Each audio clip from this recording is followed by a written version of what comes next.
Shivani. Shivani, can you able to hear?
So I think there are more than 60 people, right? Around 60 people.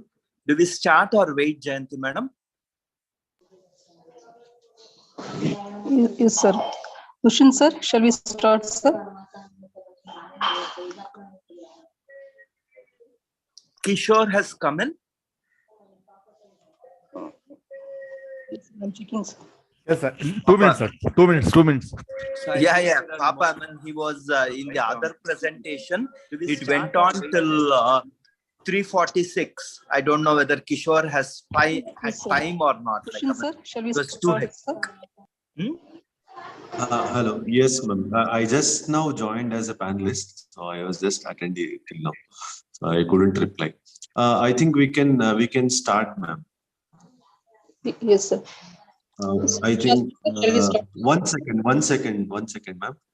Kishore sir is yet to join. I'll just check out whether he is there here or not. One second, ma'am. He is yet to join, I think.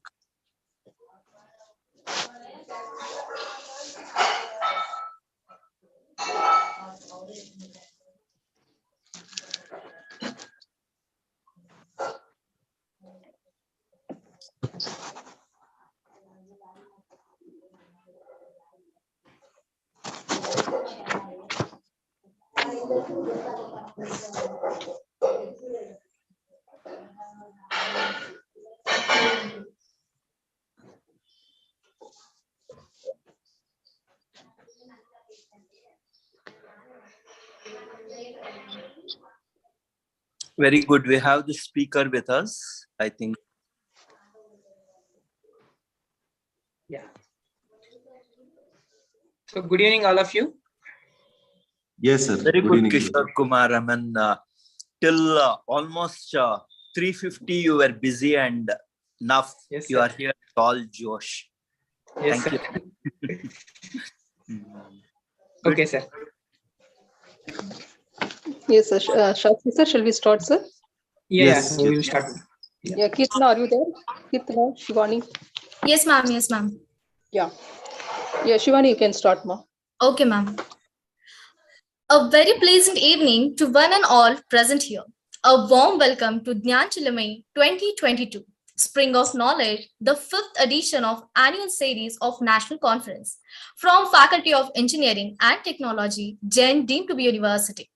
This conference is a platform for bringing together young scientists, leading academicians, building research scholars, and industry professionals to share their research experiences as well as to change their ideas in the interdisciplinary domains.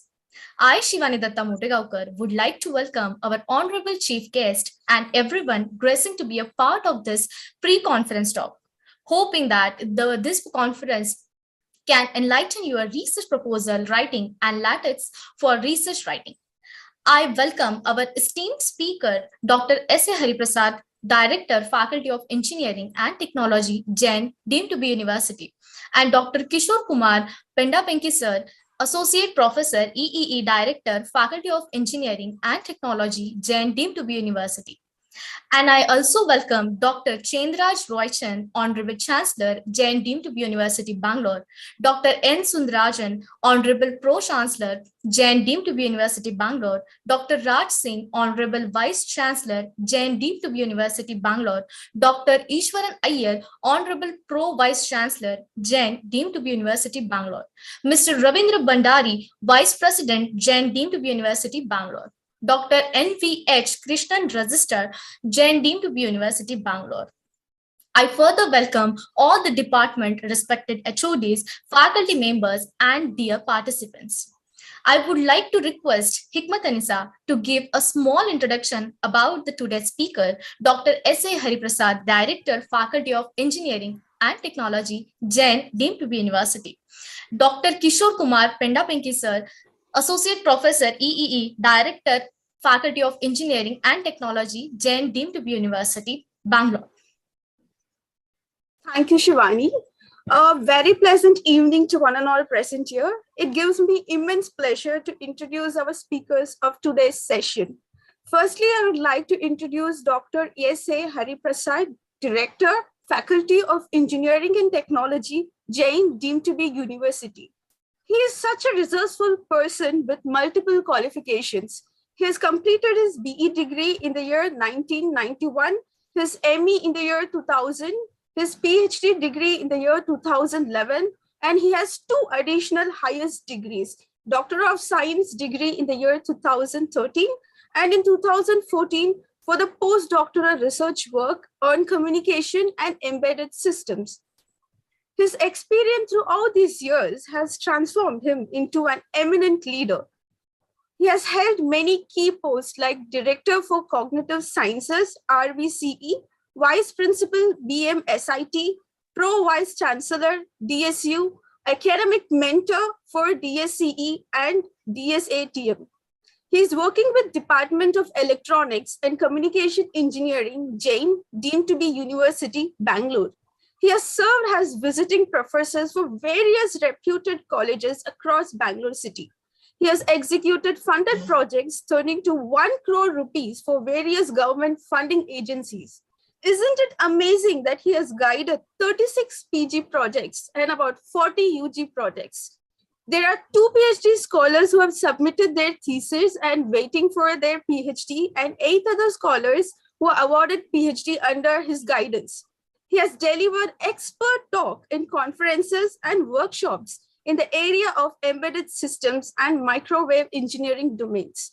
He has worked as main coordinator as well as mentor for input-output and outcome-based education accreditation models. He has won awards for Best Teacher for publishing international conference paper and textbooks. He has established many industrial collaborations with Texas, EdGate, VYSA, DRDO, and many more. He has published 117 research publications in both international and national journals and presented papers in national and international conferences, of which 36 are Scopus indexed. He has written textbook on advanced microprocessor and reviewed 3 microwave engineering textbooks. I would say that we are really blessed to have such a knowledgeable speaker to share his thoughts in today's session.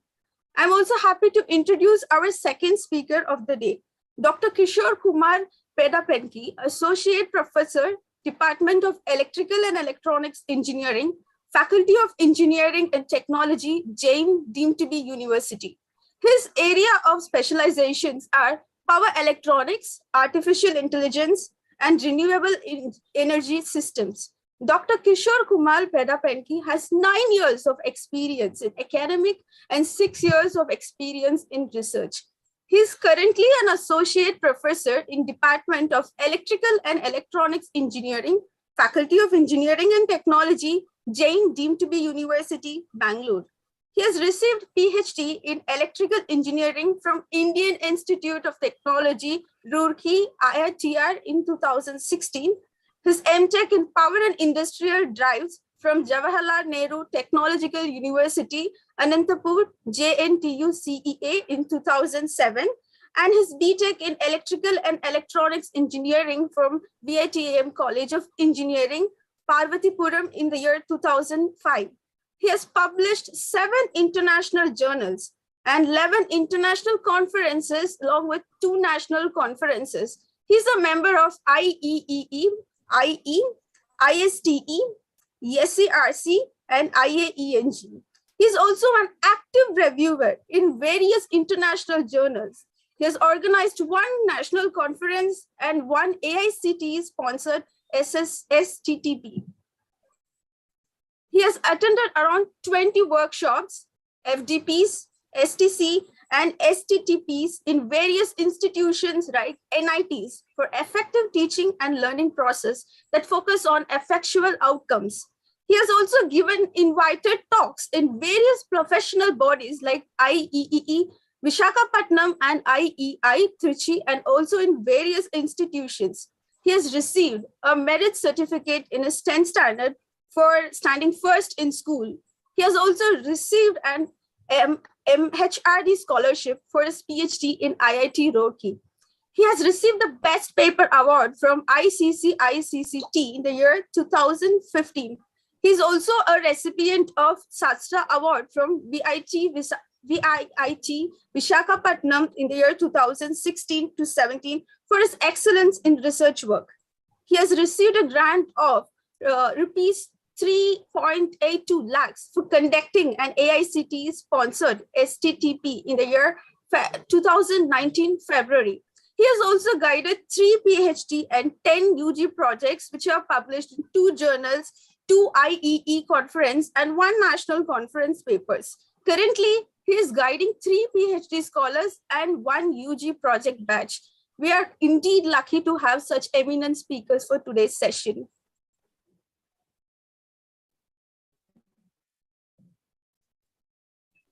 Thank you, Nisha. Shivani? Now, we would like to request all the dignitaries to virtually light the lamp before we start the session.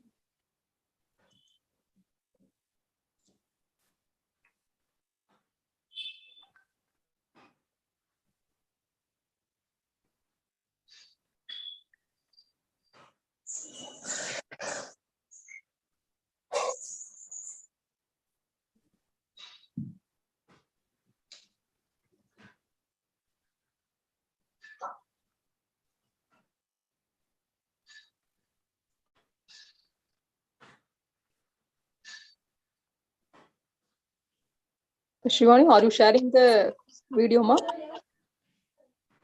Yes, ma'am. Just a minute, ma'am.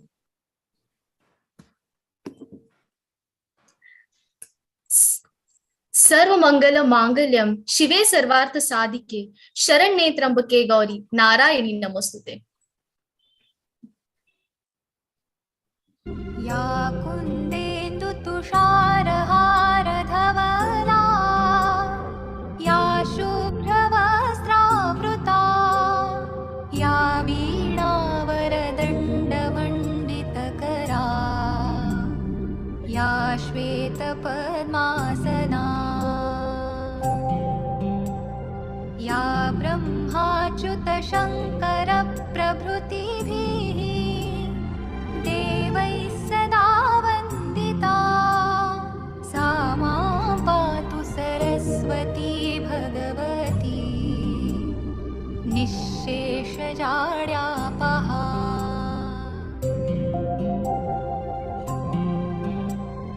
शुक्लां ब्रह्मविचारसारपरमा आद्यां जगद्व्यापिनीं वीणा पुस्तकधारिणीम् अभयदा जाड्यान्धकारापहा। हस्ते स्फाटिकमालिकां विदधतीं पद्मासने संस्थितां वन्दे तां परमेश्वरीं भगवतीं बुद्धिप्रदां शारदाम्।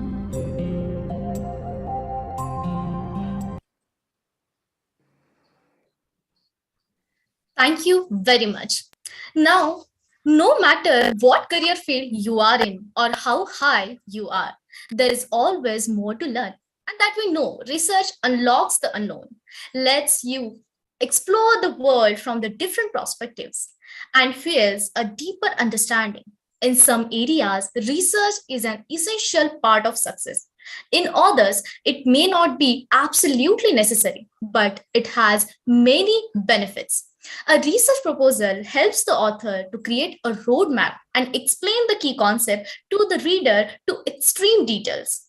Research proposal is nothing but a document that proposes a particular research project, usually in academics or science, intending to get funding from an institution. You will have to prove that you have a plan for your work and that your project will be successful. Research proposals are usually required when one plan is write a thesis research paper with an introduction, a literature review, and method session and conclusion. And LaTeX is the most commonly used among mathematicians at a present time. The algorithm used by LaTeX to just text and control the hyphenation work much better than those used by the Word. Before we start the session, I would kindly request all the participants to drop your questions in the chat box. You may send in your questions at the time during the presentation. We will collect this and address them during the question and answer session at the end of the presentation. So to gain more knowledge and practical knowledge about the research proposal writing and LaTeX of research writing and hands-on training, we would like to call Dr. Kishore Kumar Pendpeke sir to share his knowledge and experience on today's topic. Thank you so much, Shivani. Thank you so much for the Jain University Director sir and Rajsimha sir and also Shastri sir for giving this great opportunity to speak in pre-conference talk. So this is the first time I am giving the pre-conference talk. Of course, I have given some other talks also, but this is the first time in pre-conference talk. I am really grateful to have such a great team with me to enhance and to share my knowledge with all of our colleagues. Thank you so much once again, sir. All the three eminent faculty members in our Faculty of Engineering and Technology. Thank you so much. So without any further delay, I want to start the presentation. So dear participants, I want to give you one small request. I think the organizers have already shared the link of downloading the MIG-Tech. If anyone haven't received or haven't downloaded or installed, kindly start doing that while I am explaining the presentation now. So parallelly kindly do that part. So within 20 to 25 minutes, I will finish off this presentation and we will move on to the hands-on. So before that hands-on, this software should be downloaded and installed so that we will enjoy the rest of 1.5 hours. Okay, thank you so much. And I will start my presentation.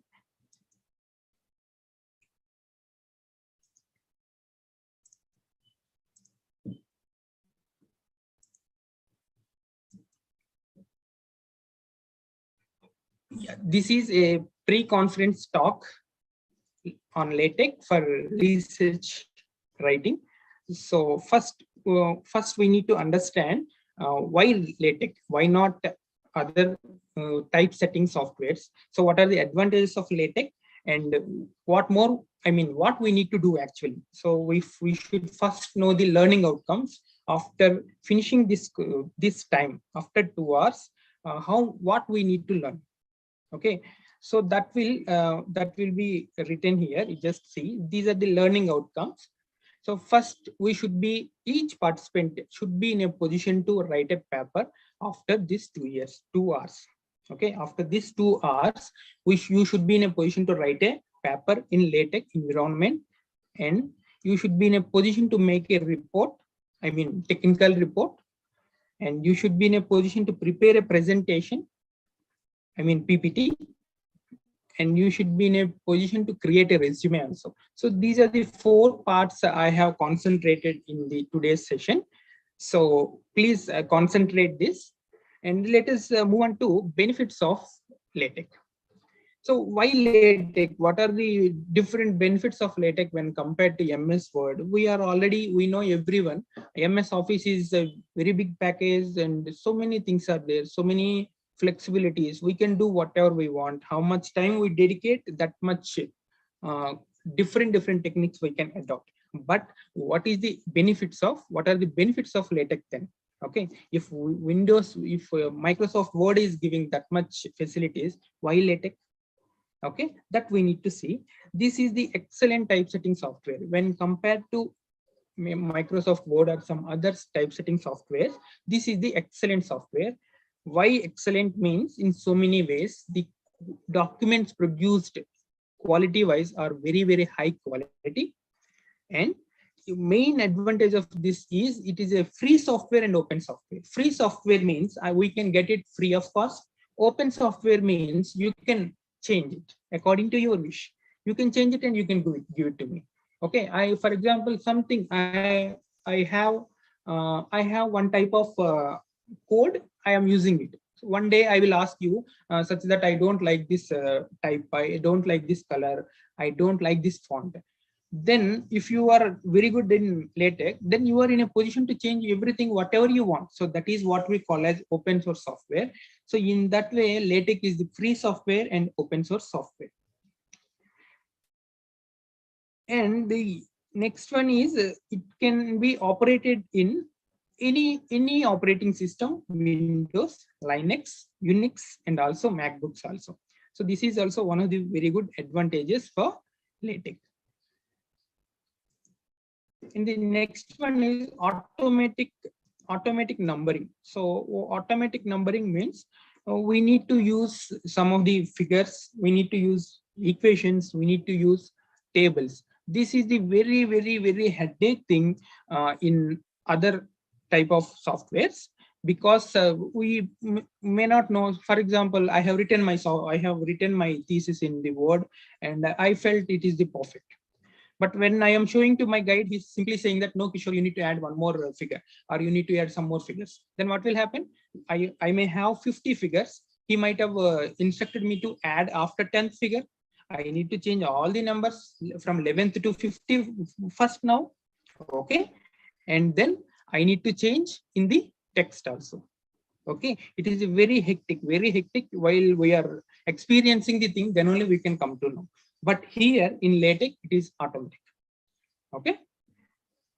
Next, coming to bibliography entries. This is also bibliography entry. We need to follow some references and we need to code those references in the text.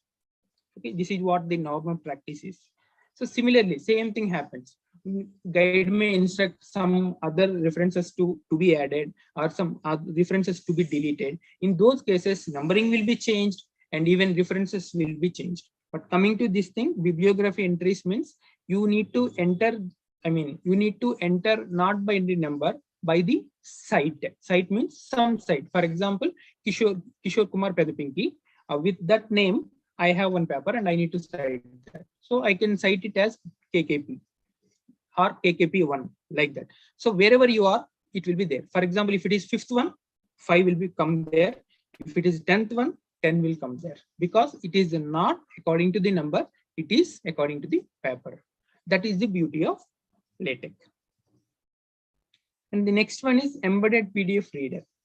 So what is embedded PDF reader means? It's already embedded in it. So you will no need to search for any other PDF readers. It is already embedded.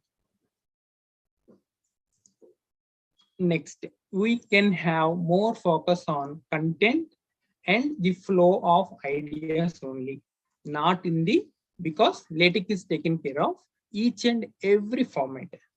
Okay, LaTeX will taken care of all formats.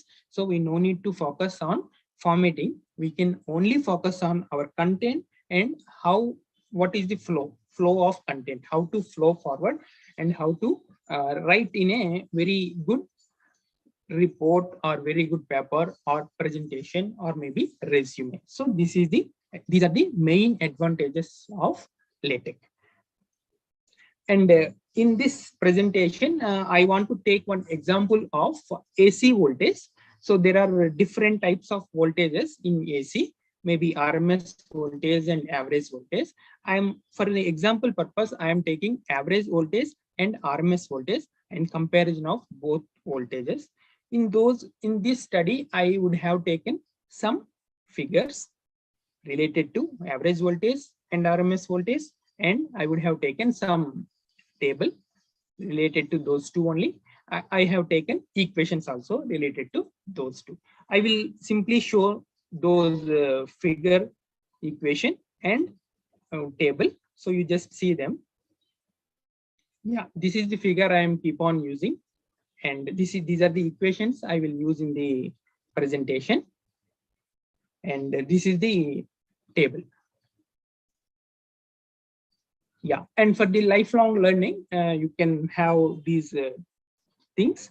So this is, if you click on this, you can directly go to website and you can download the things. Okay, so this is MikTeX download, and this is for equation editor, and this is for table generator. This is my YouTube channel, and this is the website for related to LaTeX. Okay, anyhow, this is our PPT. So this is the end of the PPT. Now we will move on to the hands-on. So whenever it requires, we will come back and we will click on that and we will make use of those links also. Okay, let us keep this PPT aside and let's move on to the hands-on.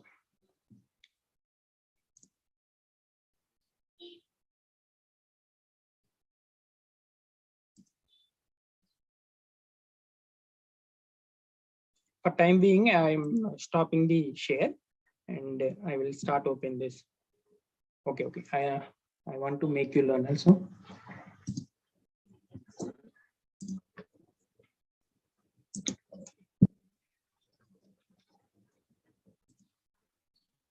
Hope my screen is visible.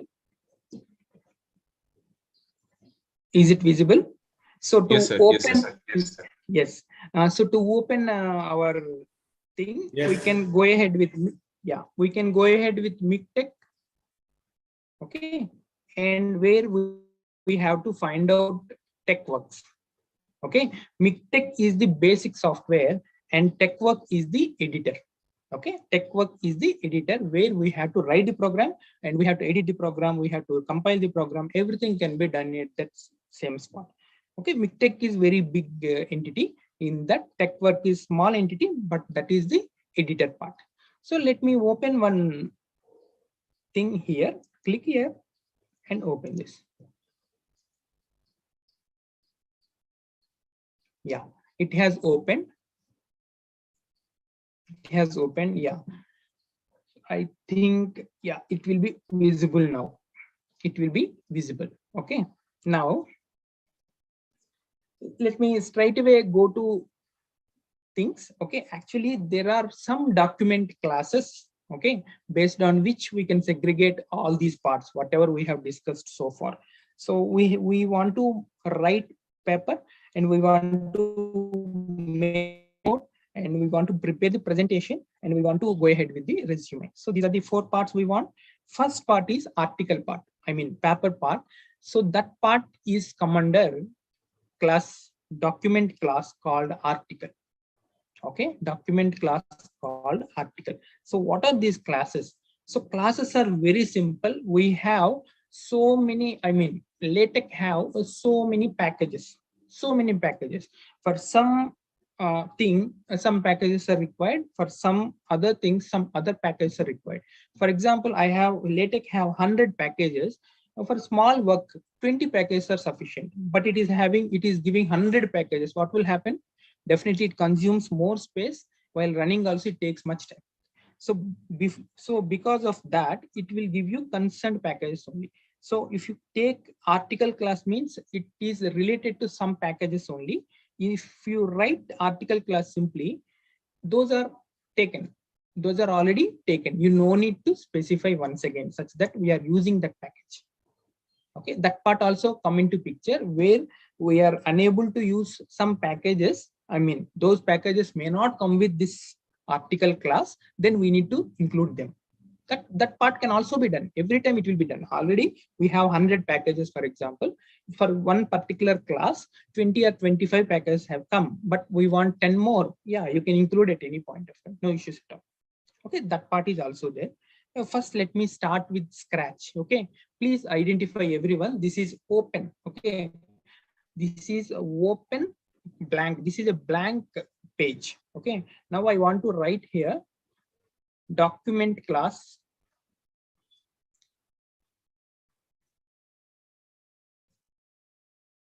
article. Document class article.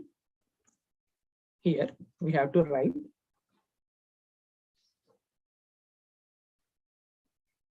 begin document.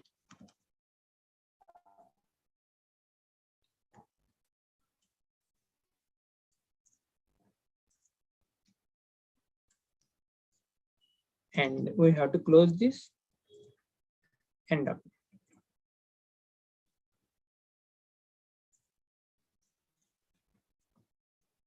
So first of all, I request everyone that LaTeX is very, very simple. So generally people generally, they simply thought that MS Word is okay, we can directly write the whatever we want, but LaTeX means it's a program.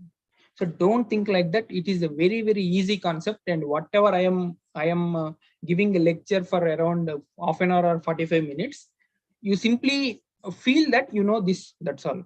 You know this, that's all, because everything will be available. So if you want to write a simple IEEE conference paper also, everything will be available in IEEE website. Okay, that means package will be available. You can simply embed your things, but you should know where to embed and what to embed. That's why this class is required. Okay, so let's move in a slow manner. You can also follow me, so that it will be very easy for you also. That's all. So this is the simple article. Now I want to write something in that article. Okay, let me write. Welcome to Jnana Chilume 2022. That's all. Okay, now it has to be printed. So this is the button. This is compilation button. So let me press this. Yeah, it is asking for this. So let me write something, article only. Article new. That's all. It has, see how nicely it has come. You just see. Okay, if you take the printout also, it was very, very nice. So that's why this is called excellent typesetting software. Okay, so this is the simple concept. Okay, this is simple article. Now let's move on to the real life. real life. What is an article? Article means it is a simple paper. Paper means what are the things we should definitely have in the paper, research paper. Definitely title should be there, author should be there, date should be there, next abstract should be there, some sections should be there. Of course, at the end, reference are also be there. Okay, so these are the things we should definitely have in an article. Okay, let me move forward to write all these things. First thing is we need to remember title, author, date. These three should be written before the document only. Okay, so let me write title.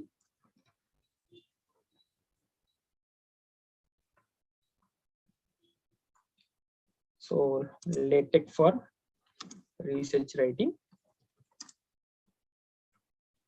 Okay, and this is simple. This is the simple thing of what we can call writing LaTeX in LaTeX. Okay, simply backslash and here also backslash. Okay, so it will come as a something, some different thing, type of thing. You just observe here, and this is simple title backslash. For every command we need to use backslash. I think I no need to explain that part. Okay, backslash and the document class like that. Whatever I am writing here, please try to understand. If you have any doubts, you can ask me. Okay, simply backslash title, and I have given the title. That's all. Next, let me move on to author. Author,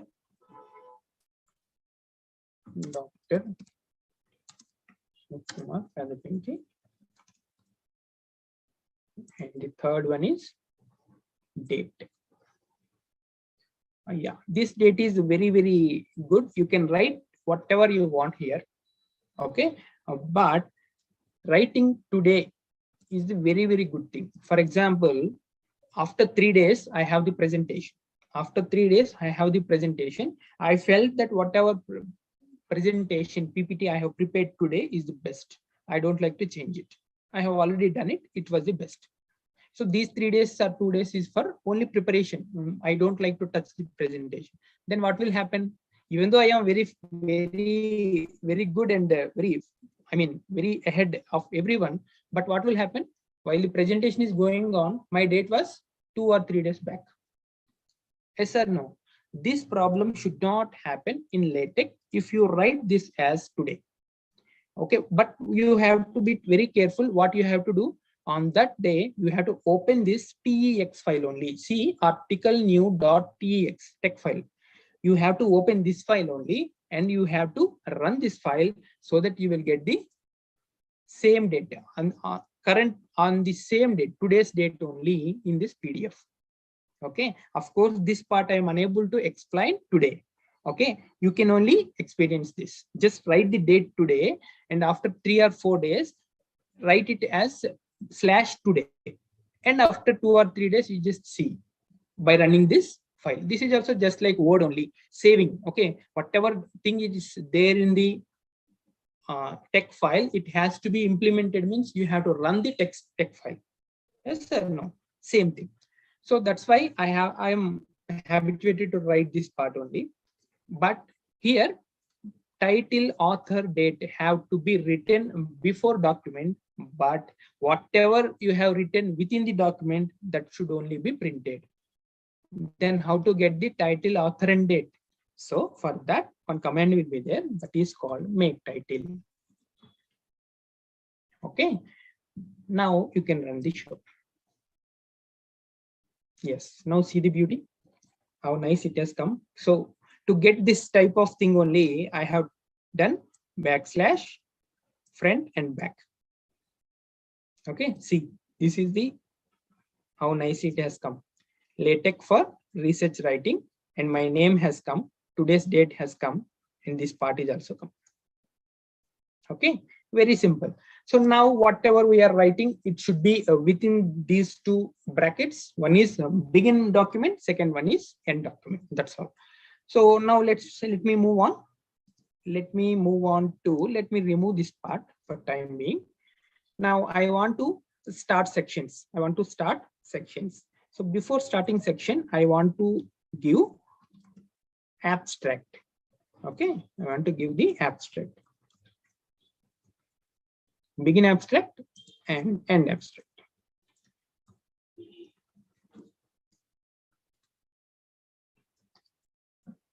Yes, begin abstract and end abstract. So let me write our abstract only. So here in this, I am going to explain paper, report, presentation, and resume. And I am taking the example of AC voltage. Okay, these 2 points I like to write. That's all. This paper focuses on learning LaTeX for writing paper, making report, preparing presentation, and creating resume.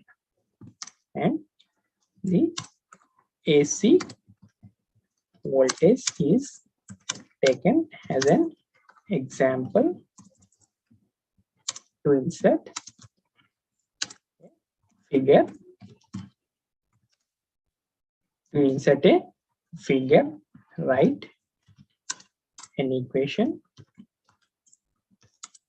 and create a table.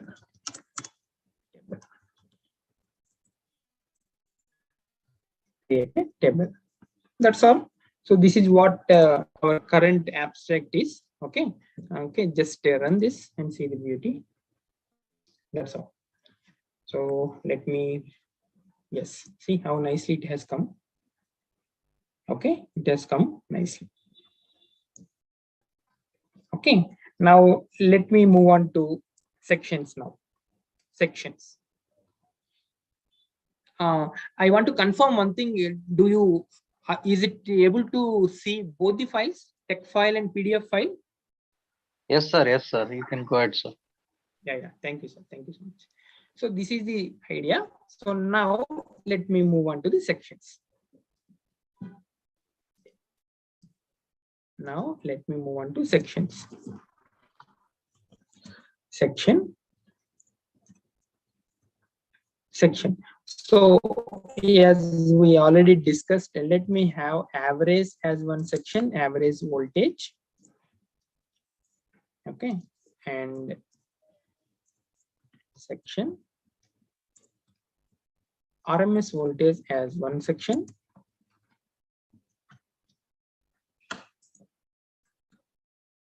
And so I have prepared only for the, for these things only. So that's why I am comfortable with this. So I have simply given this part only. Comparison between average and RMS.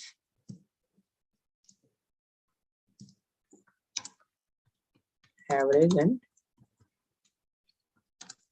RMS voltages. That's all. So three things I have done. See, these are the sections. How nicely they have come. Okay. Yeah. Now sections are okay. Even you can have subsection also. Simply backslash subsection something. Again backslash subsection something. Like that you can move on. Okay. So this is the up to creation of sections. Now what may be the important thing? If you have data, you can simply bring that and dump here. Wherever you want, you can simply put your data here. Okay. And if you want something regarding average voltage, you can simply paste here. If you have anything regarding RMS, you can paste here. And this one you can paste here. But here I want to give you one more insight, that is inserting figure. Inserting figure. So how to insert a figure? So please listen to me carefully. I want to tell you inserting the figure, table and equation in a very, very simpler manner. Very simpler manner. Okay, we no need to struggle a lot at all. Okay, so that's why kindly concentrate. So now I am giving the figures. So how to insert figure? So how to insert figure means, as we have already discussed, article class means it is coming with some packages only. If we want any other packages out of this box, we need to use those packages also in between. So how to use them? So how to use them means you have to go back to before document. Okay, begin document. Before the begin document, you need to write this: use packages, use packages, use packages. Here you have to write graphics. So please kindly see the spelling graphic X. Okay, use package graphic X.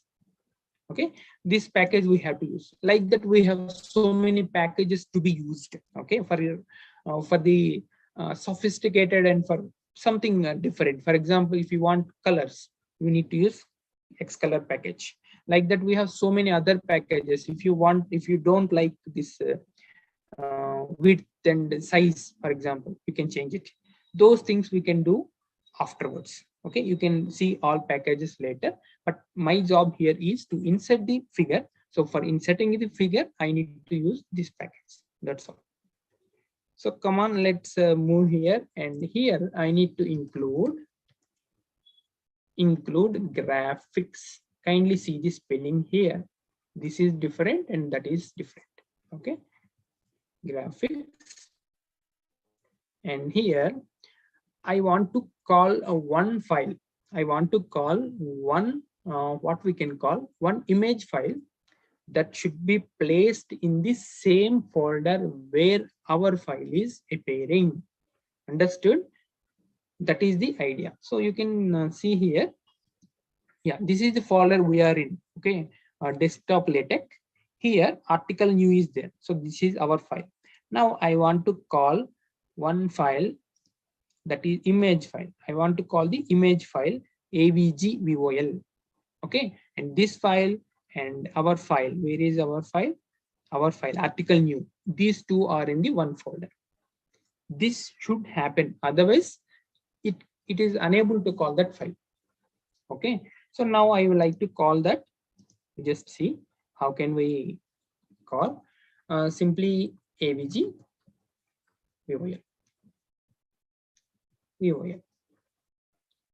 Okay, let me run this. Yeah, I got the figure. Just see, I got the figure. So you can observe here. Okay, these two things come down. Let it be, no issues. But it is going aside, right side. See, it is going very far. Even T was cut here. You can observe. Okay, T was cut. Okay, this thing I don't want. So then how to change it? So I want to take some smaller figure. For that, we have to write one thing like this. What to write here? Width. I need to reduce the width to some extent. Maybe 80% of width I require to line width. Okay, let me write it. That's all. Okay, that's all. So this is the beauty, you can observe. Again, we have something else. See, this is starting at the starting point, but it didn't end at ending point. That means what happened? It is not in centered. It is left aligned. I don't like this. I want only centering of my figure. So let me go ahead. I can write one more command here, centering. Run the show. That's all. It has centered. It has centered. Now, where is the caption? So how to write the caption? Okay, we can write caption here. Caption average voltage. Average voltage. That's all. Run the show. So as a beginner, we should always taking care. First, run with one command only. Okay, don't write 3-4 command in one go and run it. Okay, write one command, run it. For example, it went wrong. See, it went wrong. So I can easily go back. Okay, because I have entered one comment, so I can easily go back. So caption average. So he didn't come. We have to see why it hasn't come.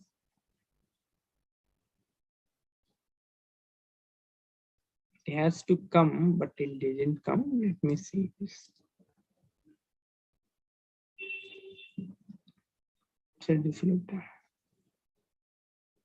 Okay.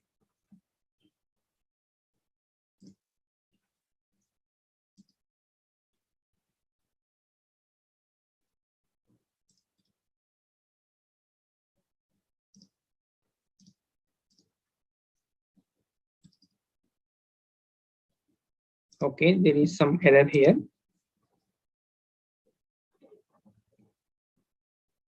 Anyhow, this is only the thing. No, let me delete this and see whether it is previously it was right or not.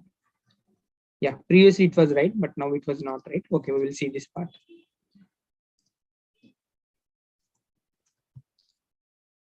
Caption average voltage.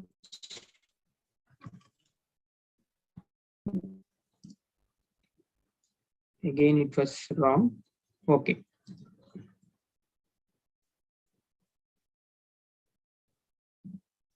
Okay, we will delete this and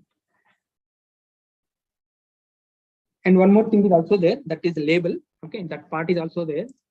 Once caption comes, then only we will go to label. Okay, let me see this, why it hasn't come. Maybe something. Yeah.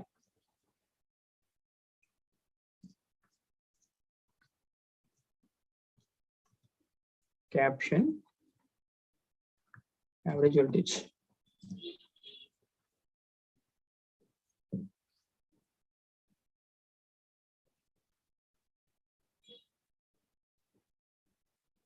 Okay, okay. I don't want to waste time for this. Okay, even with my intention is actually it has come previously, but I don't know. I will show you with another file what I have already done it. So here caption is also there. So let me write with this caption. If you give percentage, it won't appear. Okay, so let me write whatever I can. Average voltage. Okay. Later we will see this part. Average voltage, and after that you can have this one also. You can have label also. Label, so that you can use wherever you want. Label, let me have AB as label. Okay, so that's all. So this is for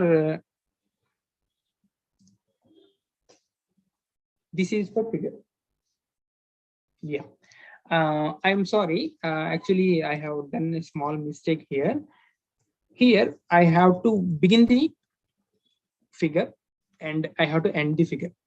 So I have to begin the figure and I have to end the figure. I forgot to tell you this figure. That's why it was not coming.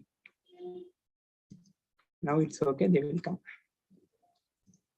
Now it's okay, they will come. You just see this part. Yes, begin figure and end figure.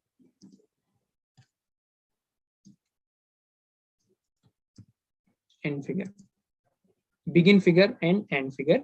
Okay, so this is how a complete package of figure. Okay, let me run it and let me show you. Yes, you can see figure 1. Okay, see numbering also coming automatically. Figure 1, average voltage. Okay, see how nicely it has come. Now I can say that this is the complete package of figure. So what is the complete package of figure? We have to write include graphics. We have to write include graphics, and we have to call the figure from the same folder itself. Okay, if for example the figure is in somewhere else in our computer, we need to first bring down to our folder, then only we can call them, and we can adjust according to the line width, how much percentage of line width we need. Okay, And once that part is over, we can make it centered. That part is over, we can make it capturized. Okay, we can make it caption. We can give some caption for that. Later, we can use the same label wherever you want. Then I will tell you how to use this label also.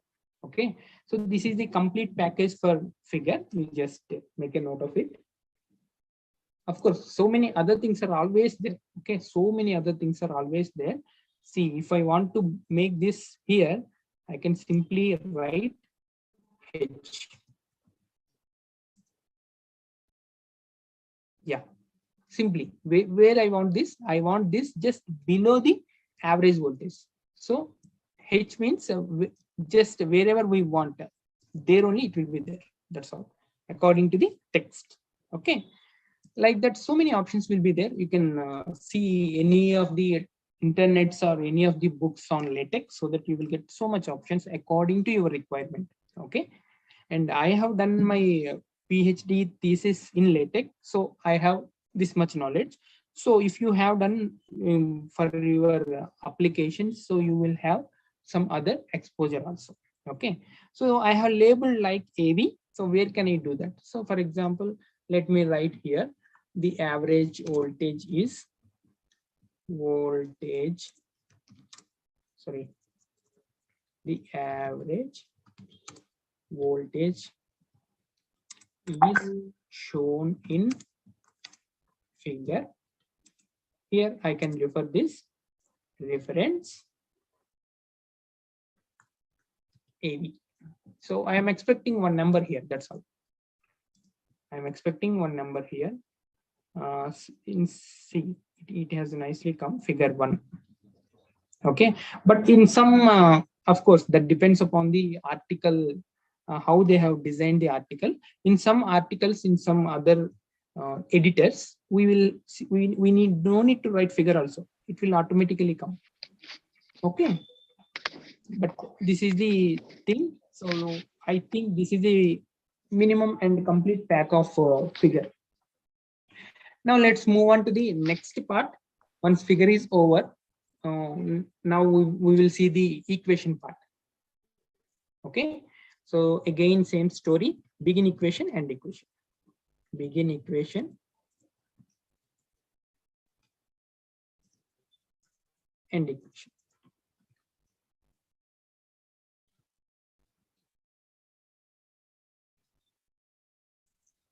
That's all.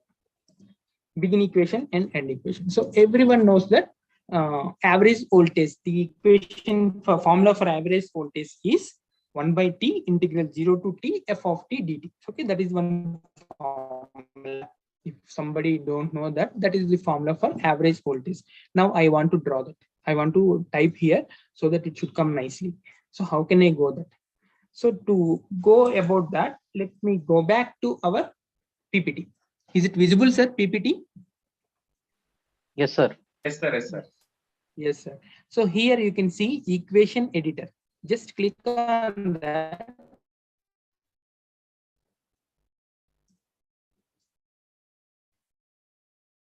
Yes. Yes. You got this. Yeah. Is it visible, sir? Yeah, maybe Yes, it may sir. be visible. Yes, sir. Yes. Yes. Yes, sir. Thank you. So I want to show you like this only.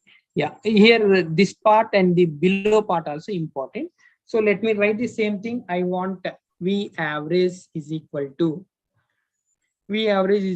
1 by T. So it is a fraction 1 divided by capital T 1 by T integral. I want limits also 0 to T f of T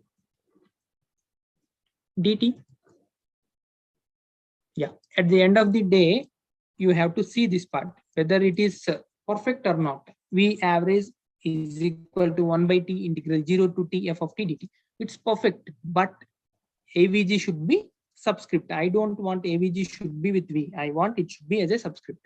So how can I go ahead here? This part. Okay. And sorry. Here I can use it. Okay. This AVG can come inside. That's all. Is it okay? Now it is okay. Now it is okay. Simply copy the code.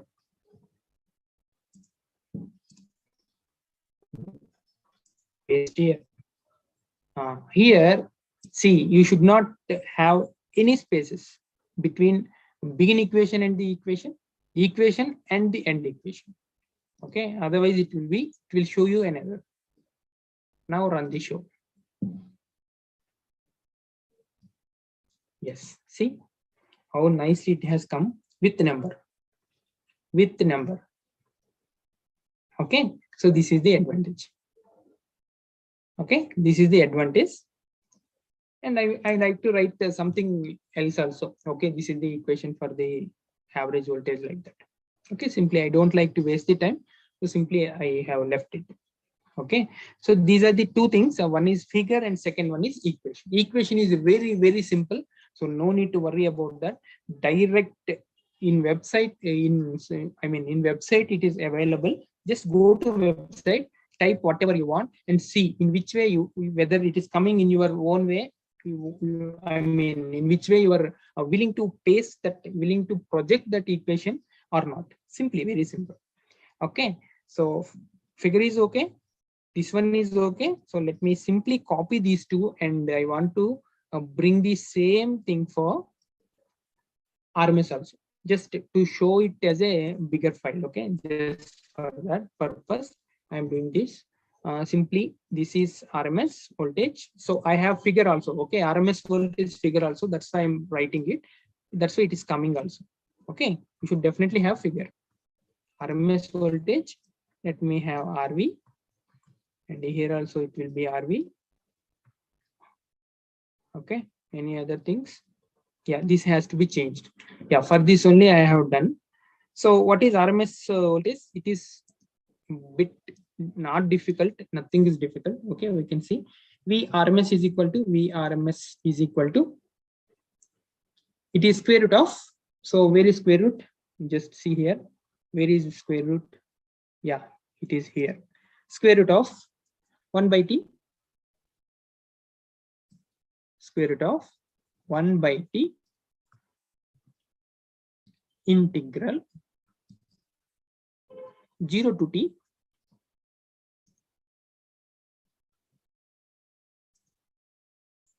f of t whole square, f of t whole square. So it is written as f square of t. Okay, so let me write the same, f square of t dt. Yeah, dt is also within the square root only, so within this bracket only. See how nicely it has come. VRMS is equal to square root of 1 by t integral 0 to t f of t whole square is called f square of t dt.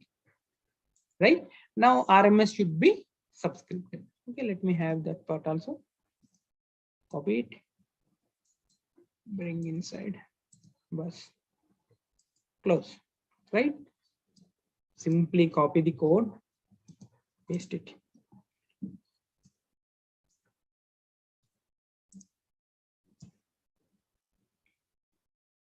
That's all. See how nicely it has come. Okay, very nice. See,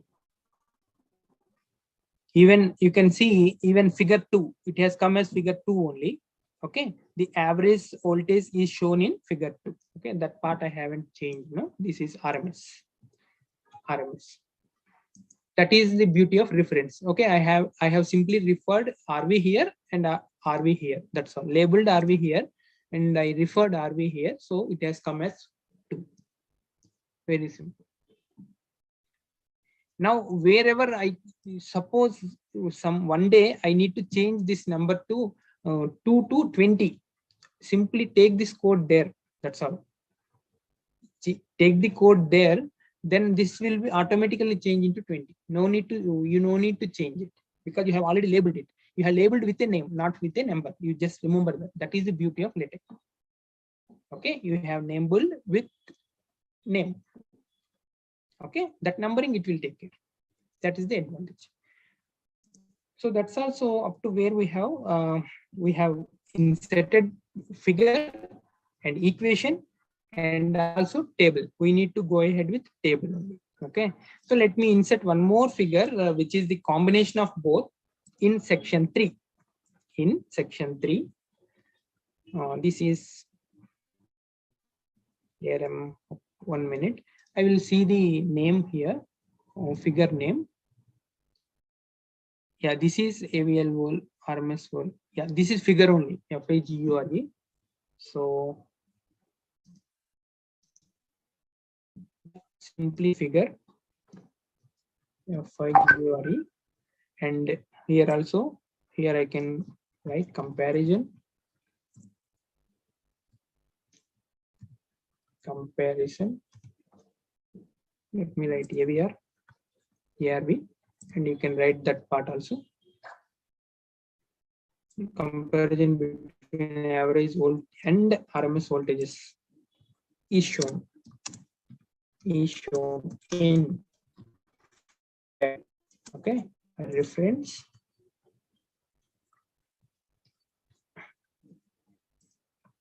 That's all.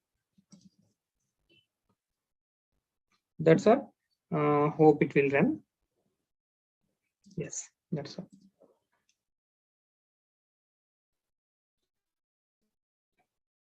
Yes, it has come. You just see. So two things are coming. One is average voltage 0.637 VP. Second one is RMS voltage 0.707 VP. That's all. And figure number 3, here also figure number 3 has come. It hasn't come. We will see that part. ARV, reference ARV. Yeah. Here it should be curled braces, not the normal braces.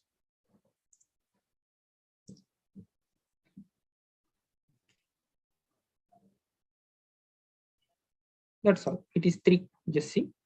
Okay. So this is very simple.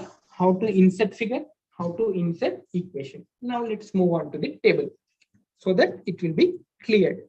Okay, table. So how to go ahead about table? Simply let us move on to presentation once again. Table generator. Click it. Yeah, this is my table generator. So in which way I need to write this table? We just see. I want to write this table as sinusoidal voltage. So sine wave, this is for sine wave of magnitude 1. So sine wave with sine wave of unit magnitude. And it should be, let me take it as serial number. Okay, sorry. Serial number, and I want to take it as type, which type of voltage it is. And I want to take it as value. Okay, serial number 1 is there, type it is average, value will be 0.637, second one, and it is RMS, and value will be 0.707, sorry 0.707. Okay. Yeah, this is the simple table. Now we can change whatever we can in MS Excel. Okay, I want to merge these cells, merge here. I want to make it bold, make it. I want to make this also bold, make it. I want to make these two bold, make it. I want to make everything centered, do it. I want to put a grid also. Yes, any more you want? Okay, you can make colors also. Okay, you can make colors also by using this. Okay, but for time being, I am leaving like this only. So this is the table we want. If you want anything extra, you can just do it. And once you have finished doing table, just click this button as generate. Okay, you can see the result. Result is like this. Okay, it is already preparing the table. So just click on generate. Yeah, over. So this is the concept. Very simple concept. Just copy this, paste here, run it.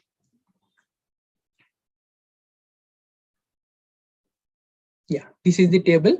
Table table is coming here. So we can have H. Let me see whether it is coming now. Okay, okay. Yeah, it has come. It has come. Okay, thank God. And now same story. How to make centering? Centering command should be used. Centering.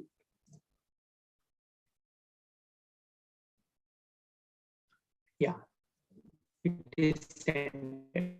Okay, and same thing. Yeah, it is again a beauty. So generally, table is in between begin tabular and end tabular. Okay, so whatever extra work you have to do, that should be done within table, begin table and end table. This is table, you should not touch it. This is the tabular, within tabular, table will be there, you should not touch it. So whatever extra you have to do, that should be done between table and tabular only. Okay, you can write caption here, label here, okay, just like a figure. If you want caption at the top, but sometimes some people want caption at the bottom. But generally, table means caption can be at top. So I can write caption here.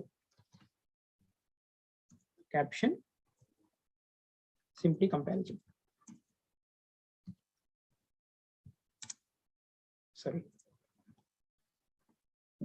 Simply comparison.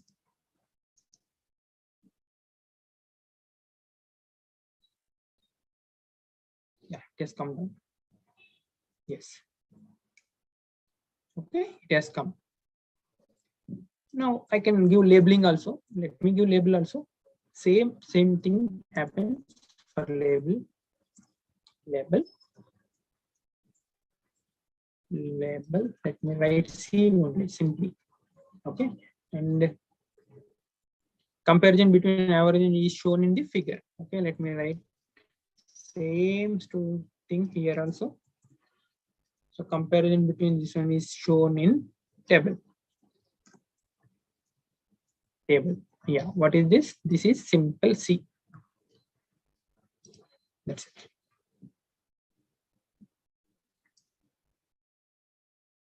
Okay, see how nicely it has come. Sine wave of unit magnitude. Okay. Okay, I have written wrongly. Okay, you can go back and correct it, no issues. See, it is magnitude. Okay, D. Right, again generate, copy, paste. Copy, paste. C. Okay, let it be, no problem. I can change here only.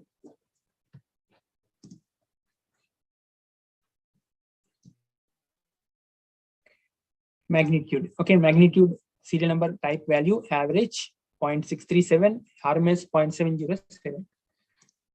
That's all. So with this, okay, I can conclude what are the minimum things for writing a research paper. Okay, I am not at all touching bibliography at all because it takes some more time. So that's why I want to shorten the session. So that's why I haven't touched that.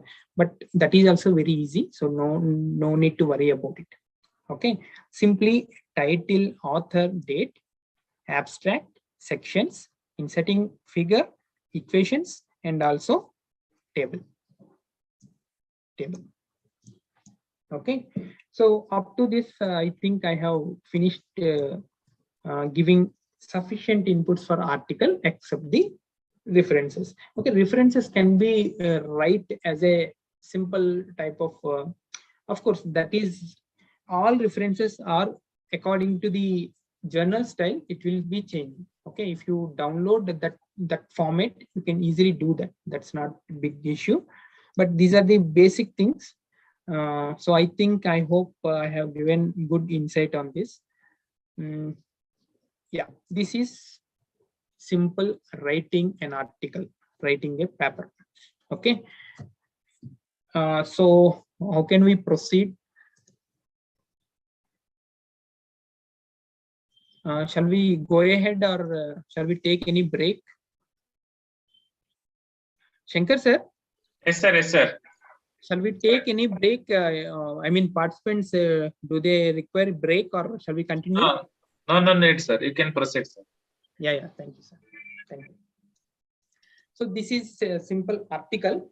So now, kindly observe me carefully. I want to, if anyone is doing parallel to me, so please save this file as article new. No, so save this file as report new. Report new. Save it. Now I want to introduce a report class. Report class. So it is simple. Document class, report class. So simply change this. Report. But what are the requirements of a report? Report means there should be definitely chapter. Chapter should be there. Okay, without chapter, no report is generated. No report can be generated. So sections will be there. Sections will be there. So I don't like to touch the sections, but I want to make chapters. Okay, let me make a chapter here. Chapter, and I want to give the name also, introduction. Introduction, and I want to remove this. There should not be any abstract for chapter. I mean, chapter means for report, I guess. If still abstract is required, means leave this abstract here and come down to chapters. No issues. I mean, this part you have to come down. Okay, but I want to remove this abstract and make this content as the chapter content. Okay, so let me do this. This is first chapter. Okay, one chapter is sufficient to run this show. Minimum one chapter should be there. Yes. See the beauty. So this is first page. This is a report. So first page should be only title, author, date. That's all. Not more than that. And the second page should be chapter 1. Okay. Third page should be next chapter, maybe next chapter, like that. Now I want to make so many chapters. You just observe.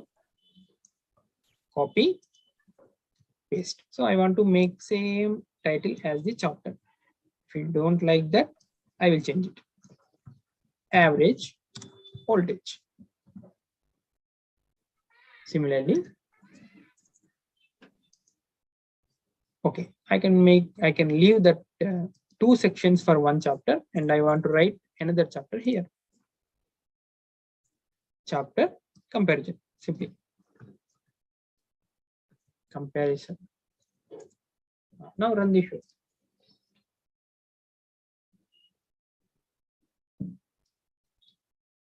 You can see this is my, we can call it as maybe first page or starting page, and this is chapter 1 and this is chapter 2. One chapter for one page. Okay, new chapter has to be started in the next page only. Third, chapter 3, like this. Okay, and in this report, I need to discuss some more very good points where we can have, we need to spend a lot of time. Okay, so those things are first table of contents. First one is table of contents. That part we have to see.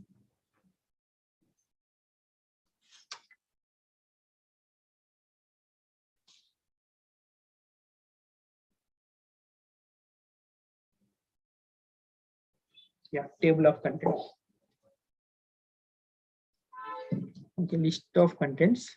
So list of contents may be before document. List of contents.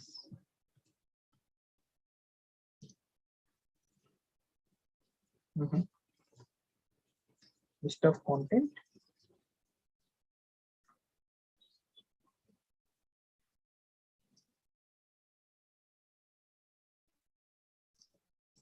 Okay, please leave this. I don't like to waste much time, so I will open this report and I will see, okay, which command I have used for that.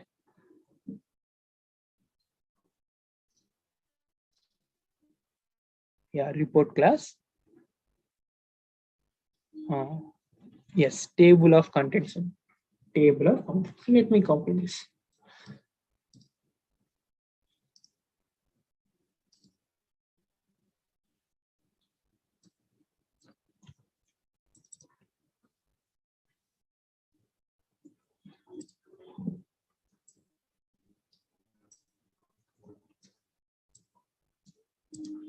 Okay, it is within the document only.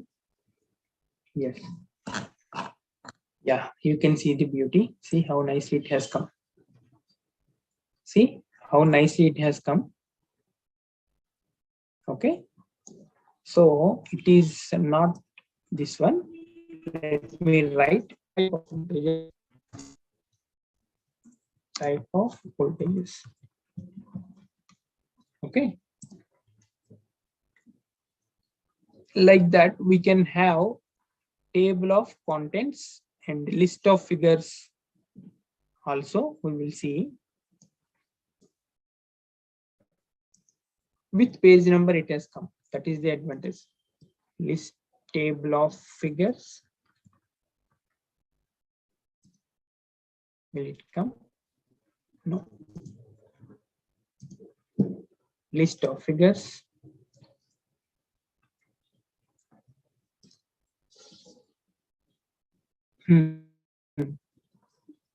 See, list of figures, how nicely it has come. 2.1, 2.2, 3.1. I think everyone knows this. 2.1 means the figure is in second chapter, first figure. Second chapter, second figure. Third chapter, first figure. And these are the page numbers. Okay, so this is the beauty. Simple. If you have 200, 300, 500 pages document also, you just dump here, you just put here, and just copy and paste here, and finally write simply one command, list of figures. It will take care. Okay, but for us to make it, it takes much more time. Okay, more time, and list every time it will be changing every time. For example, if some content is embedded in between, again everything will be changed. But here it is very simple with only one command, list of figures. Okay, same thing happens for list of tables. Okay, of course we have only one table. Anyhow, let me see that only. Tables.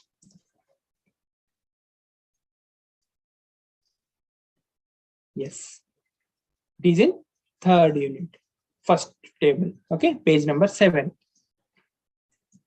So this is the concept. Okay, you can understand this one. Yes, so with this, I like to continue, and I like to finish it off within hardly 20 to 30 minutes. Okay, so to make it more easier and within less time, I will move on to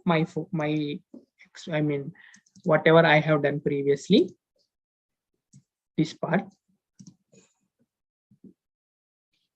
So let us see if we miss out anything, we will come to know here.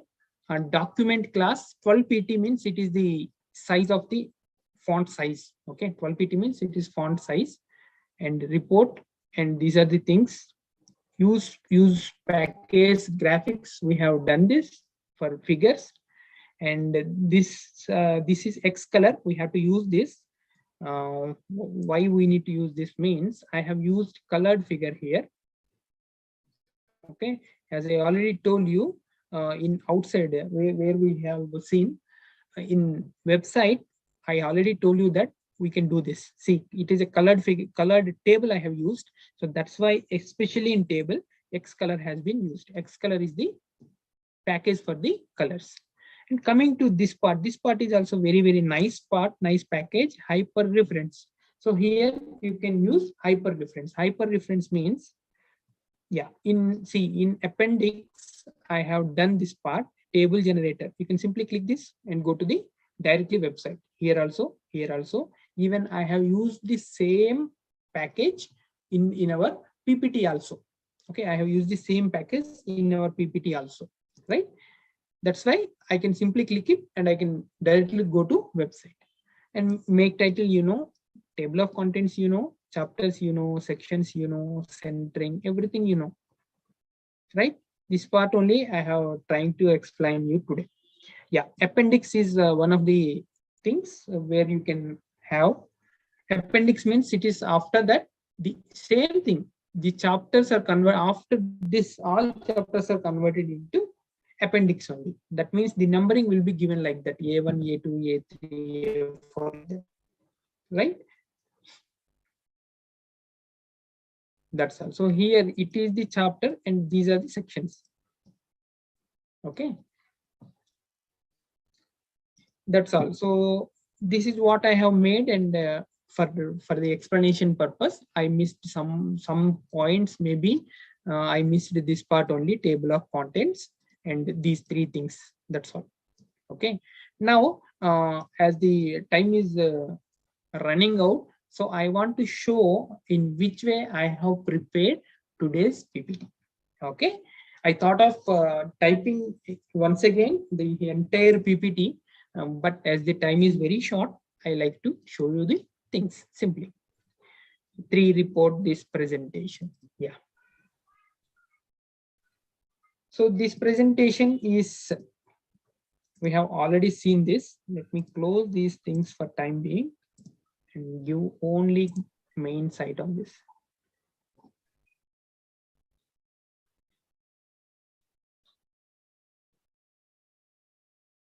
Yes, it's running. Okay. So this is the presentation, what we have seen in the starting of the session. Okay. So how can I do this? How can we do this actually? So let me go back and explain one by one. Whatever we don't know actually. Okay. Whatever we don't know, we will explain. So first, it is a Beamer class. Class has to be changed to Beamer, document class, Beamer class. So all these things are, we are going to learn all these things. Okay, 10 things we are going to learn. Don't worry about that. After that, read whatever you want. Yeah, hyper reference. We have already used this package in the report class, and use package Helvet. So Helvet is the font name used for the equations in this particular thing. So that's why it has been used. Okay. Next, colors. I want to use different colors. So I have used this package X color package. Okay. Later, document has been started. Title has been given. Yes. I want to tell you one by one. Theme set. Okay. What does mean by theme split? Theme split means theme will be beforehand. It is not like this. So I can give you the source code also, no issues at all. You can simply put this star, and let me do it for you, percentage, and run it.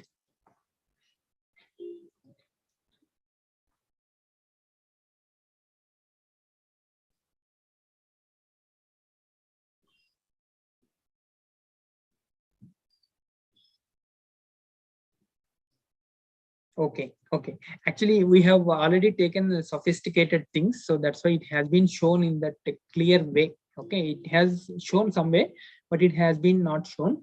Anyhow, this is the, if I start how I have started article, I can also start the Beamer in this similar fashion. Okay, I can also start the Beamer in this similar fashion. If I have started in that way, there is no blue color appearing here. Okay, it is simply like a, or how it has been shown here, simply.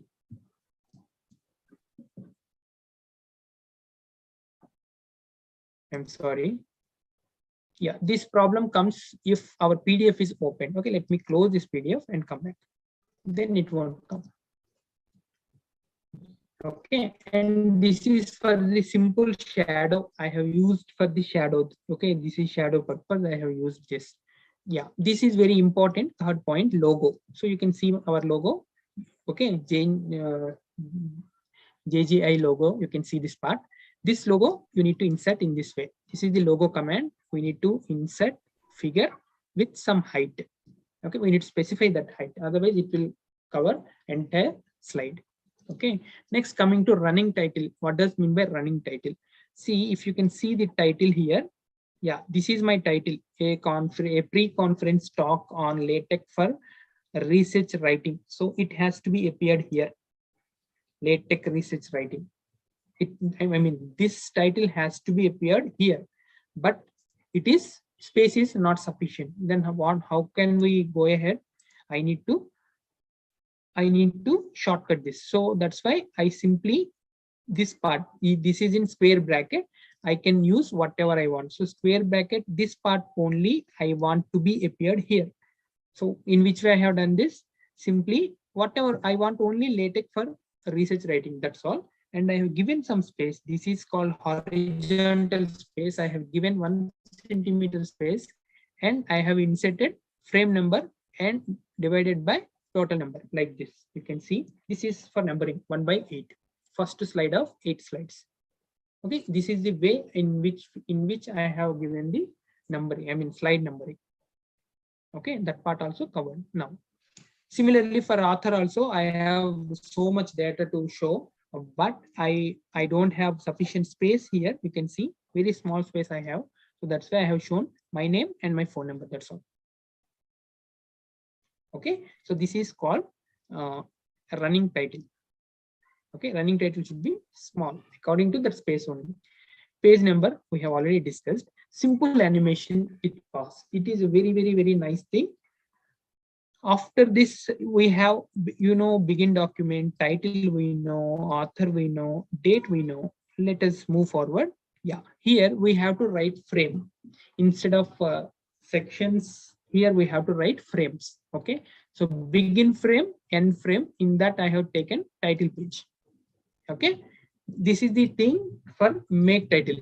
How we are doing make title for our article class. In the Beamer class, we have to use this. Okay, and coming to this part, see, I will explain you. I have used red color for this. I have used red color for this. After that, you can see red color for this line only. After that, I have given vertical space of 3 mm. This is all my adjustments only. You no need to worry about this. Okay, just forget about this also. But important thing is this one, frame title. Frame title you have to see. Okay, what is the frame title? Learning outcomes. So that has appeared here. Next, itemize. Itemize means bullets. Enumerate means numbers. Okay, itemize means bullets. Enumerate means numbers. So itemize item. Here you have to write item. And pause. Pause. Why pause is used means it is for simple animation. For animation purpose, I have used pause. Okay, if you haven't used pause, everything will come in the one slide. Okay, very simple concept. And what more I need to explain? Yeah, change the theme. For changing the theme, I have used this in website, Overleaf website. So many themes are available. I like this theme very much, so I have taken it. Okay, you can go to Overleaf website and you can take whatever theme you have, you like, and just write this as use theme something. You will get that theme. Next, insert figure, table, equation. We already know 2 columns we have to explain. So I have to explain this 2 columns here. Yes, here. So first, begin frame. From here onwards, we need to understand. Begin frame, one more frame I have started. This is the frame title. Here I am starting columns. Begin columns. First column is having 0.6 width of line width. Okay, and I have started with enumerate. I have given color also. This is my items. These are my items. I want to show you that part. Yeah, this is what I am explaining now. Okay, first one is excellent typesetting. Okay, second one is like this, like this. Yeah, finally I want to do this. How can I do this? We have to use columns, this one. Okay, begin columns and end columns. So in that we have to segregate how much width has to be allocated.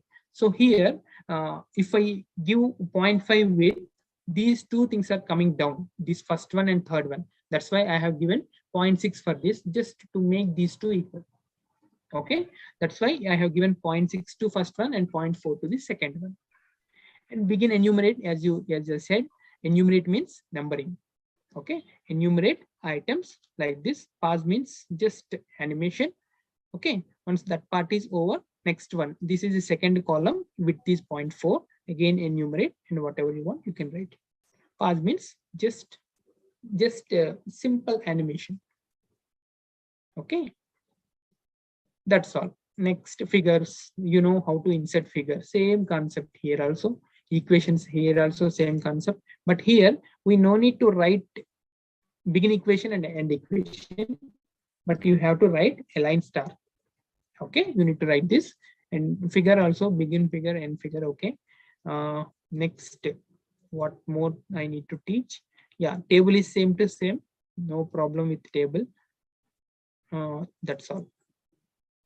That's all. That's what I thought of explaining today. Yeah, one more thing is left out. This is for Beamer class presentation. Now I want to tell you one more thing.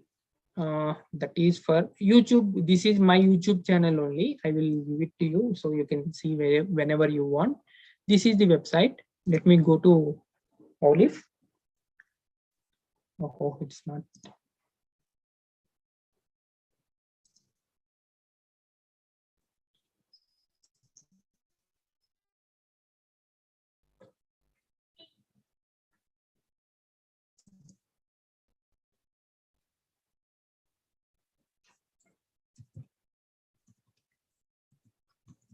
So this is the Overleaf website. You can have one account here.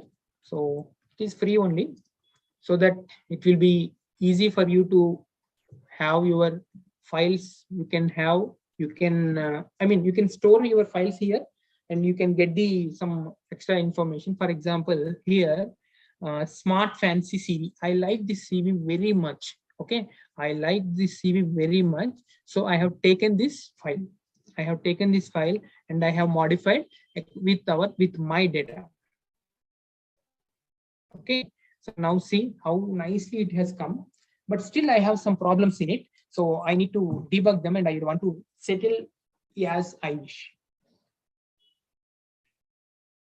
So because everything is having class, but for CV, there are so many classes. Okay, if you can see here, this is Friggery CV class. Okay, so I mean, so many people have developed their own classes and thrown it to open source. Okay, so that's why we are unable to tell that this is only the one of the formats for CV. Okay, anyhow, I have shown one format. This is Friggery CV. Okay, no need to worry about anything. You just read this, come down. Somewhere our intention is required, our attention. Yeah, header. Here you have to write your name, and later you have to include your data. See, this is the section, begin aside, include graphics, okay, you put your image here and make it scaled, and then address, you have to write your address here. Like that, if you read it, now you know how to read the text file. Okay, then you can simply read it and write wherever it's required. So see, I have done it. You can see how nicely it has come. Okay, education, experience, projects, publications, conferences, and professional memberships, projects handled, but some gap has come. I don't know why. Okay, these things we have to see. Okay, these are the some of the projects handled, courses handled, honors, awards, skill sets, co-curricular activities, extracurricular activities. See, we can give coloring colors also. Okay, simply to make them highlighted. So for example, references, Professor SP Gupta, who is he? So he is my PhD supervisor. Simply you can highlight these things like this. Of course, that is the vision of the person who has created this. I like this, so I have dumped my data here. So it is like this only. Just see.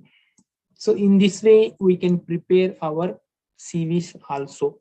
Okay, so many CVs, I mean, what we can call source codes are available here. So many source codes. You can take up any source code that you like and you can change it to your corresponding things. Okay, so with this, I have concluded article, report, presentation, and CV or resume also. And of course, I think I have covered inserting figure, table, and also equations, and what are the special flavors for the individual things. For example, for reports, what are the chapters, and table of contents, coming to Beamer class, some different things, maybe styles, backgrounds also, where I didn't cover backgrounds and all these things, but so much data is there in Beamer also. So much, one complete textbook is there. Okay, very so many books are available, so much data is there. And Overleaf, it is very helpful. You can go to Overleaf, read the things, and put your data wherever it's required and see the beauty. So this is such a very good environment, and it is some different experience. And nowadays, many people are looking at our resume only, in which way we are preparing. Okay, if we are preparing with LaTeX means it is somewhat good value compared to normal things. Okay, so with this I'm trying to conclude my lecture. So Shankar sir. Yes, sir. Yes, sir. Yes, sir. With this, I like to conclude, sir. Yes, sir. Yes, sir. Yeah. If you have any doubts, you can ask me. Sir, there are a few questions that are being posted, sir. I think I can read out. How to get text work? How to get TechWorks means, yeah, whenever you install MikTech, no? Whenever you install MikTech, you can get the TechWorks. Okay. I think my screen is visible now. I can show you. See, you can click here. If you type, so I have already installed MikTech only, not TechWorks. I installed MikTech only, but within that MikTech, TechWork will come. TechWork is an app. Okay. MikTech is a big software, and TechWorks is an app. So it will come automatically. Yes. Yes. Next, Thank you, sir. There is next question stating, sir, can you show the addition of figure section again, please? So someone is requesting. Okay. I think, sir. We can give video for that, right? No need to repeat, I guess. Yeah. Correct. Yeah, correct only. You know, it's a simple. Figure means simple, begin figure, end figure. In between these two, we need to write / include graphics, something, maybe some width part. After that, simply figure name. It will come automatically. Next one. Yes, sir. Sir, will all the package be inbuilt, or for advanced work, we need to download more? Yeah, exactly. For advanced work, we need to download more. But fortunately, LaTeX will force us. For example, I have taken some extraordinary code from the internet and I simply put it in my TechWorks and I thought of running it.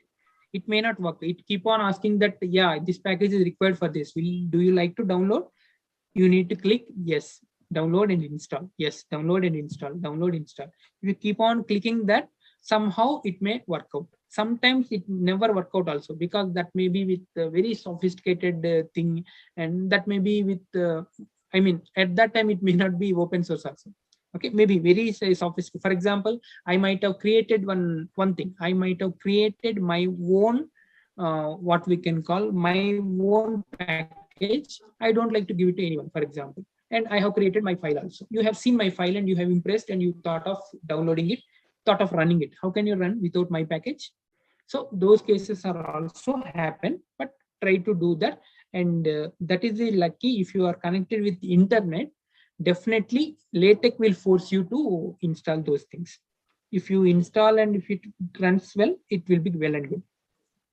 Next, Amma. So the next question is, sir, does little prior knowledge in coding essential to perform LaTeX more efficiently as a beginner? Obviously, if you know coding, it will be very good only, but this is not at all comparable with other coding programs. It is very simple. For program, you have 3 lines of coding. For table, you have 3-4 lines of coding, and how much you are stretching and how much you are extending your limits, that's well and good. For example, figure. We want figure at the center. If you want figure at the left side, again, one more thing. Right side, one more thing. Top, one more. Bottom, one more. In that way, you can, how much commands you have, that much you are proficient. So for this, no need to have very different codings. While you are doing, you can get it. That's all, not more than that. So there's another question. It seems to be time consuming when compared to conventional mode, because this involves separate time for writing program. Is it? No, not at all. Yeah, sir, that question arises during when you were explaining PPT, sir. Yeah, yes. Okay. Yeah. I'm extremely sorry. Yeah, I'm extremely sorry. So how I have shown you my PPT, sorry, not PPT, how I have shown you this resume. Okay, same thing. For example, I want to write IEEE. I want to write an IEEE conference paper. Okay, same type of code has been given by the IEEE one. Okay, you can simply download that text file. I mean, complete package you need to download, and you need to open the text file and you need to insert wherever you want. That means author name, insert your name. Yes, abstract, insert your abstract. You don't need to write anything. Exactly, you don't need to write anything. See, for this preparing of this program, I am not prepared this. Yes, somebody has prepared this and given to me. Yes, it is freely available in internet. I simply put my name, that's all. See, I put my name here, that's all, not more than that. Like that, I have done this now, nothing. I have entered my data, that's all. It is just like fill in the blanks only. Okay, no need to worry. But why I have taught for all these 1.5 hour means, you need to understand, no. First of all, I mean, what is section, where I need to put it, what is abstract, difference between abstract and section.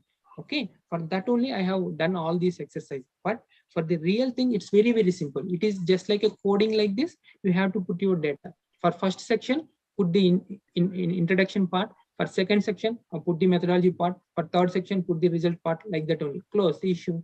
Very simple. Okay, just go to Springer, elsewhere, or IEEE LaTeX formats. Okay, download them. See the text file. Okay, and if you have already written paper in Word, just copy those contents, content by content, put here. That's all. First title, next author, next affiliation, like that, content by content, and see the beauty. It's very nice. It's very simple. Okay, no need to worry. Also, no need to write program at all, because everything will be given as a package. Because my style is different and your style is different. Each journal is having each different styles. They have to provide their format. Okay, they will provide their format. You can put your data. That's all. No need to worry about it. Even Word format is also there, but it is somewhat clumsy. Here it will go here and there. Sometimes font will be changed. We don't know why. Okay, but here nothing will change. Everything fixed. If I put it as 12 pt, it should be 12 pt. That's all. Understood? That's the beauty of LaTeX. No need to worry. Next, sir. Sir, one more question is there. Yes, sir. So the next question is, can we convert mathematical equation from PDF to LaTeX? So I think there is no requirement of this PDF to LaTeX. If you have, okay, you no need to type also, no? Actually, I have already shown that the easier path, no, equations. I have already shown equations there. You just type there, then it will be easy. I think there should be something, but you can search in the internet. I think there should be something. Yes. Next. So next The question next- is. The next question pie is, chart. Yeah. yes, sir. About pie chart. How do you add a pie Yes. chart? Yes. Is pie chart not a figure? It is, sir. It is also figure, no. So first get the pie chart. For example, if you have some data in Excel, get the pie chart, copy the figure and put it here. What is there in it? It is also figure, no? Is it not the figure? Yes, sir, it is figure. It's a figure only. So you can simply insert a figure. How we are inserting the figure, same time this is also inserted. Yes, any more questions? There Sir, are I have few one question. chat books. Yes, I sir. have one question, sir. Yeah, please, sir. Sir, actually, can we? You are saving it in PDF, right? Yes, sir. Can we save it as a Word, sir? Is it any option available? We cannot save it in Word. And recently, with my colleagues, we have the discussion. If we convert this PDF into Word, also it may not come good. Okay, that is Okay. only one question. Right? Yes, yeah. So LaTeX is supported with PDF only. So generally, Okay. what happens means, sir, for example, I have a journal. I am giving you LaTeX code. For example, if I am asked, I don't ask in the DOC form. I don't ask in Word form. If I want to make some additions, I mean some editing in your paper, I will ask your source code only. That means text file only. Yeah. Okay, they will ask the text file. So you can directly give the text file, whatever modification they want to do, let them do. No issues. Yes. Okay. So why Word is required compared to PDF means PDF is not editable. Word is easily editable, simply. Okay, for that purpose only they are asking in DOC or PDF. Okay. Yeah, So, they sometimes in journals they will ask us to upload DOC, not the PDF. That's what I asked this question. Okay, then those journals are not at all compatible with latex. Sir. Some Latex. journals are like that one. Yeah. Yes, sir. Okay, sir. Yes, spell check is not there. Spell check is not there. But for comments, you should be correctly written. Otherwise, it won't run. That part is there. Spell check is not there. I think for this purpose, we can use Grammarly and we can come back here. We can use Grammarly and we can come back here.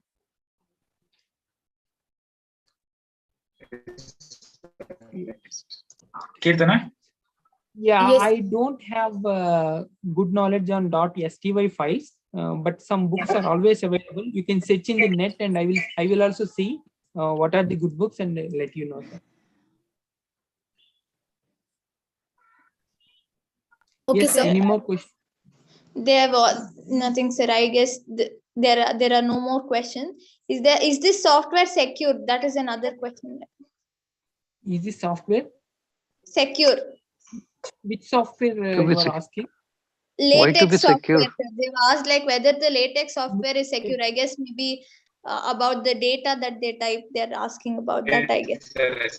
Yes. About the content they are asking, sir. Privacy of the content, maybe. Okay, we are downloading it. So it is secured. See, I have done my resume here in internet. It may not be secured. I am done it in internet. No, this is the overleaf. It may not be secured, and overleaf can see my resume. No issues. It may not be secured, but as we are downloading it and we are doing without internet, we are doing no. So it is always secured. I hope sir has answered all the questions and we're getting wonderful feedback as well, sir. Everybody is telling it was very informative and it was very helpful. I think the messages are in the chat box also. Yeah, thank you, sir. Yes, sir. Thank you so much. Now, sir, thank you very much, sir, for your valuable information regarding the research proposal writing and LaTeX for research writing. Practically, we saw how to use the LaTeX for research writing. It will be definitely help us all in the future, sir. Before the second session, I would like to kindly fill the feedback form, and it is mandatory for the certificates. Link is posted in the chat box. Again, I'm repeating the same thing. Please kindly fill the feedback form, and it is mandatory for the certificate. Link is posted in the chat box. Now it's 10 minutes break. Second session will start after 10 minutes and attendance is mandatory and monitoring. So kindly join after 10 minutes for the second session. Thank you, Shivani. Thank you, participants, for your patience listening. Thank you. Thank you, sir. Thank you, sir. Thank you, sir, Shastri, sir, for giving the opportunity. Thank you very much. Thank you, sir. It was very nice, very informative. Thank you, sir. Thank you, sir.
Hello all, thanks for joining. I'm talking about Jnana Chilume. Jnana Chilume is a spring of knowledge. It was conceptualized by Dr. S.A. Hariprasad, Director, Faculty of Engineering at Jain University. So far, he has organized about 30 conferences to help the research community publish the papers at national and international conferences. And I'm sure this conference will go a long way and through which we will build a strong India. I wish all the participants all the very best, and I also thank them for choosing our conference to publish their work. I welcome again. Thank you. Itself indicates in Kannada, Jnana Chilume means stream of knowledge. So this is basically an interdisciplinary theme, where in the last 4 or 5 years, we have industry professionals, especially students, engineering students and industry professionals, researchers who have come and utilized this platform for sharing and exchanging their research. So I strongly urge all of you to participate and make this a grand success. Jnana Chilume, the technical conference at Jain, is open for all the faculty members, PhD scholars, PG and UG students as well. Come, register, win lot of prizes which are meant for posture and oral presentations. All the best. Make it a grand success. Thank you.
Thanks for joining. I'm talking about Jnana Chilume. Jnana Chilume is a spring of knowledge. It was conceptualized by Dr. S.A. Hariprasad, Director, Faculty of Engineering at Jain University. So far, he has organized about 30 conferences to help the research community publish the papers at national and international conferences. And I'm sure this conference will go a long way and through which we will build a strong India. I wish all the participants all the very best, and I also thank them for choosing our conference to publish their work. I welcome again. Thank you. Itself indicates in Kannada, Jnana Chilume means stream of knowledge. So this is basically an interdisciplinary theme, where in the last 4 or 5 years, we have industry professionals, especially students, engineering students and industry professionals, researchers who have come and utilized this platform for sharing and exchanging their research. So I strongly urge all of you to participate and make this a grand success. Jnana Chilume, the technical conference at Jain, is open for all the faculty members, PhD scholars, PG and UG students as well. Come, register, win lot of prizes which are meant for posture and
ಇದೀನಲ್ಲ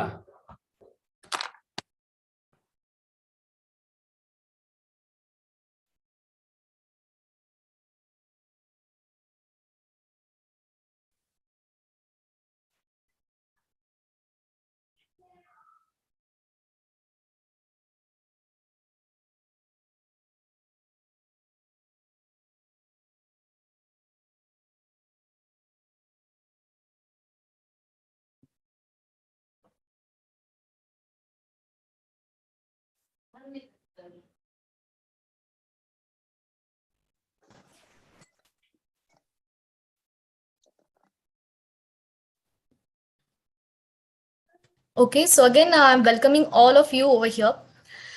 Before we start the session, I would like kindly request all the participants to drop your questions in the chat box. You may send in your questions at any time during the presentation.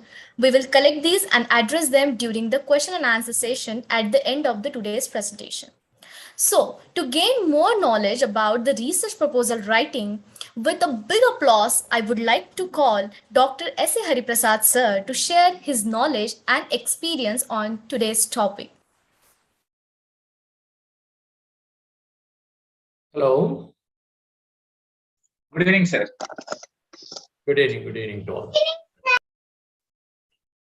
Hello. Shall we start? Yes, sir. Yes, sir. Yes, sir. Okay. You are audible, sir. Yes, sir. Yes, Dushyant. Okay. I think it was a wonderful session. I was also watching that, and it gave a lot of insight to us. And I congratulate our Kishore for giving such wonderful session. Hope the participants have got the maximum benefit out of it. Continuing ahead with this session. So this already 2-hour session been now you have heard 2-hour session. I'll not make it too heavy. So I hope teachers are here who are interested to write proposals. For them, I just discussed some 5 to 6 important questions, which is very, very important for writing proposal. So I begin with, I just would like to have this type of conversation here. The very first thing that is, you may ask why one has to write proposals. My dear colleagues, there are 2 reasons. The very first reason is, of course, you all look into the promotions, the increments. Some of the institutions have made mandatory that without you bring funds from the external agencies, it could be government or it could be private agencies, they will not give you promotion and increments. This is one thing. But the second thing is for your own satisfaction. So being a PhD holder or a doctorate degree holder, definitely we should be very sensible to the societal problems and try to solve the societal problem. That gives immense satisfaction. So that being the reason, and of course, if you are a teacher and if you are in education, then definitely to strengthen your academics, to strengthen your teaching, or to strengthen your TLEP process, you require definitely research insights. Without that, definitely you can't teach well also, because more you know the information, better you can reach the students and make them understand, and they also start enjoying your subjects, because you can give in a lot of practical aspects. For example, I'll tell you, whenever you are teaching something, if you don't know what's actually currently happening, let's say I'll just throw out my example. I would like to take some example of materials or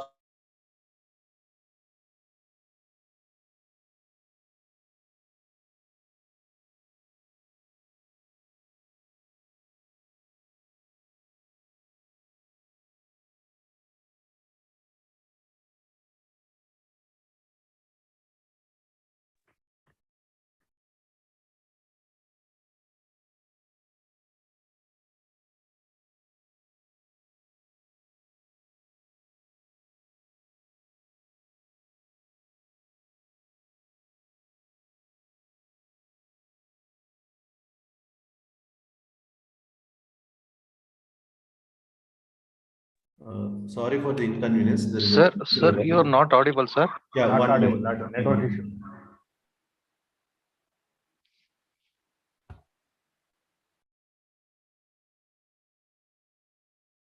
just a minute.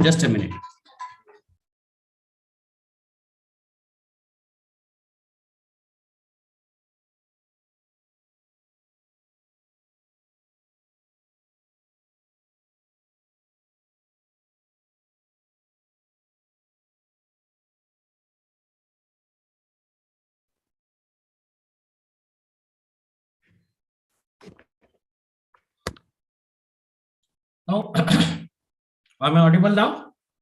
Yes, sir. Yes, sir. Yes, sir. Yes, sir. Sorry for the inconvenience. Okay, we were just discussing why to write a proposal.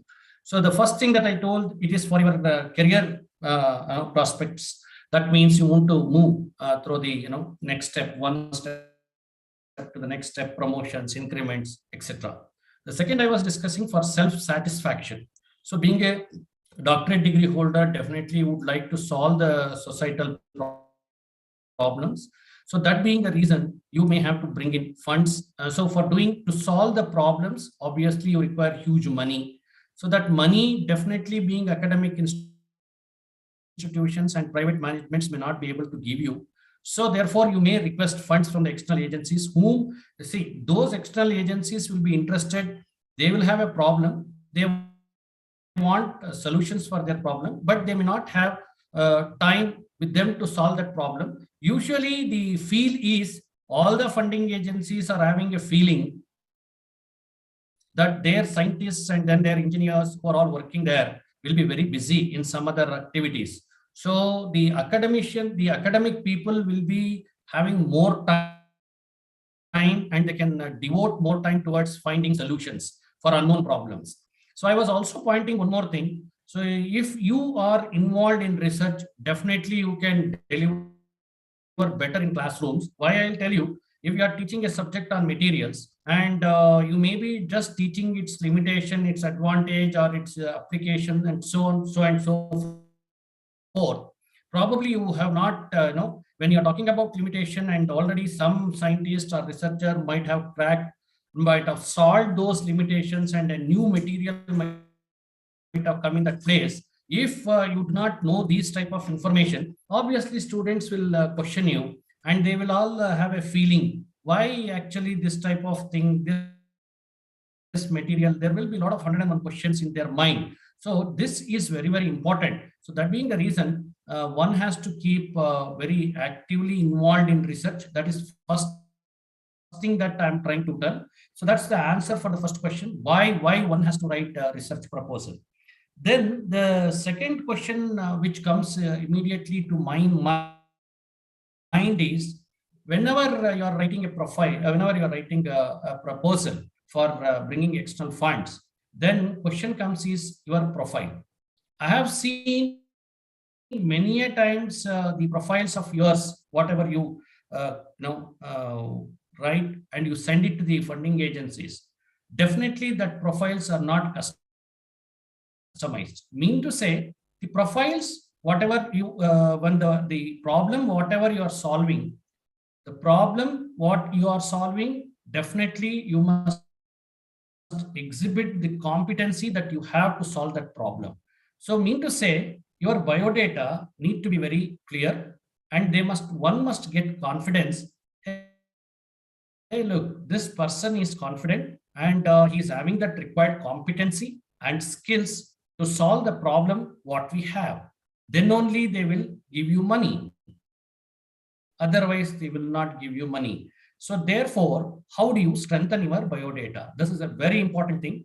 So what usually of late, what we are trying to do is, the major mistakes in our profile is, one, we will publish papers in all the domains, because we get attached with our colleagues who is into different domain, and they will use our name and publish the papers, second author, third author. So in your biodata, there will be a lot of papers out of your domain also. So let us say if you have published, I'll keep it as short as possible. So if you are having 100 such papers, let us say, and you are bidding for and you are going for a funding to solve a problem on materials, let us say, then they look out how much competency you have in material research. But you will have papers on various other in other domains also. And the papers on materials will be 2, 3 or minimum 4, even not to that depth what they expect. So this is one of the major mistake that we will do. Then again, the second thing is, then how to, sir, initially when I write a proposal and I don't have any experience, how that it will work.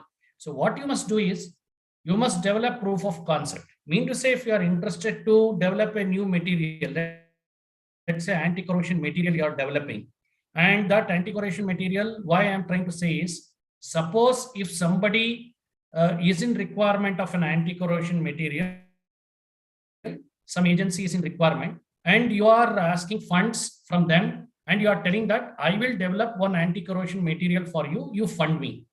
So that is what you are asking. Then you need to prove yourself that you have already carried out certain experiments in this area and you have certain results proving it. May not be to the level of that what they are expecting, but at least you need to exhibit that you have that competency. You can go ahead and they need to believe you. Okay, this guy can deliver the goods. So this is very, very important. So I request, whenever you write proposal, kindly concentrate, you see what projects you have done, what mini projects you have done. So in your domain, keep doing those type of projects, and that is how you need to strengthen your biodata and customize your biodata before applying to the funding agency. Then the important next thing that will come into picture is, okay, now the biodata, and do I, sir, my domain is different and the thrust area is different. Mean to say, here two things will come into play. Sir, who will fund you? So only the agencies who are having the problems, they will fund you. It could be DST, it could be DRDO. Let us not mention the names here. But when you see their thrust areas, probably it will not match with your profile or with your competency.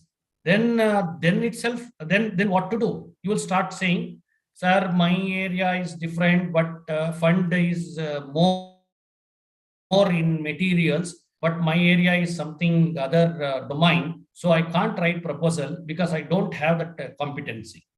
So this what I am trying to say is, the answer for this is, if at all you want to solve some problem of your own domain, whether your university or institution will fund you, and who will be the beneficiaries, that I will talk about it, the importance later. But if nobody will come forward and pump in money unless you show your competency, unless it is useful to the society, unless it gets income to the funding to the institution. So you need to convince. Here the word convince, you please keep it in mind. You have to convince very strongly, and you have to give proofs that if at all your university or institution is funding you for your idea, that whatever the problem you are solving, but no funding, your domain is not matching with any of the funding agencies. I'm just taking a rare case, then it is a very quite interesting problem and nobody has touched it. But if you solve, you will get, definitely it is going to be a breakthrough, and from which it is going to be a lot of commercial benefits also. Then you need to first pitch that idea to your institute management, and then convince them, and then get that money. Even that is possible. Even that is possible, my dear colleagues. If not, whatever the domain that they are giving money, slightly we may have to, customize our fields also. So change our field and get into it, and then write proposal in the area where it is very rich and they fund us.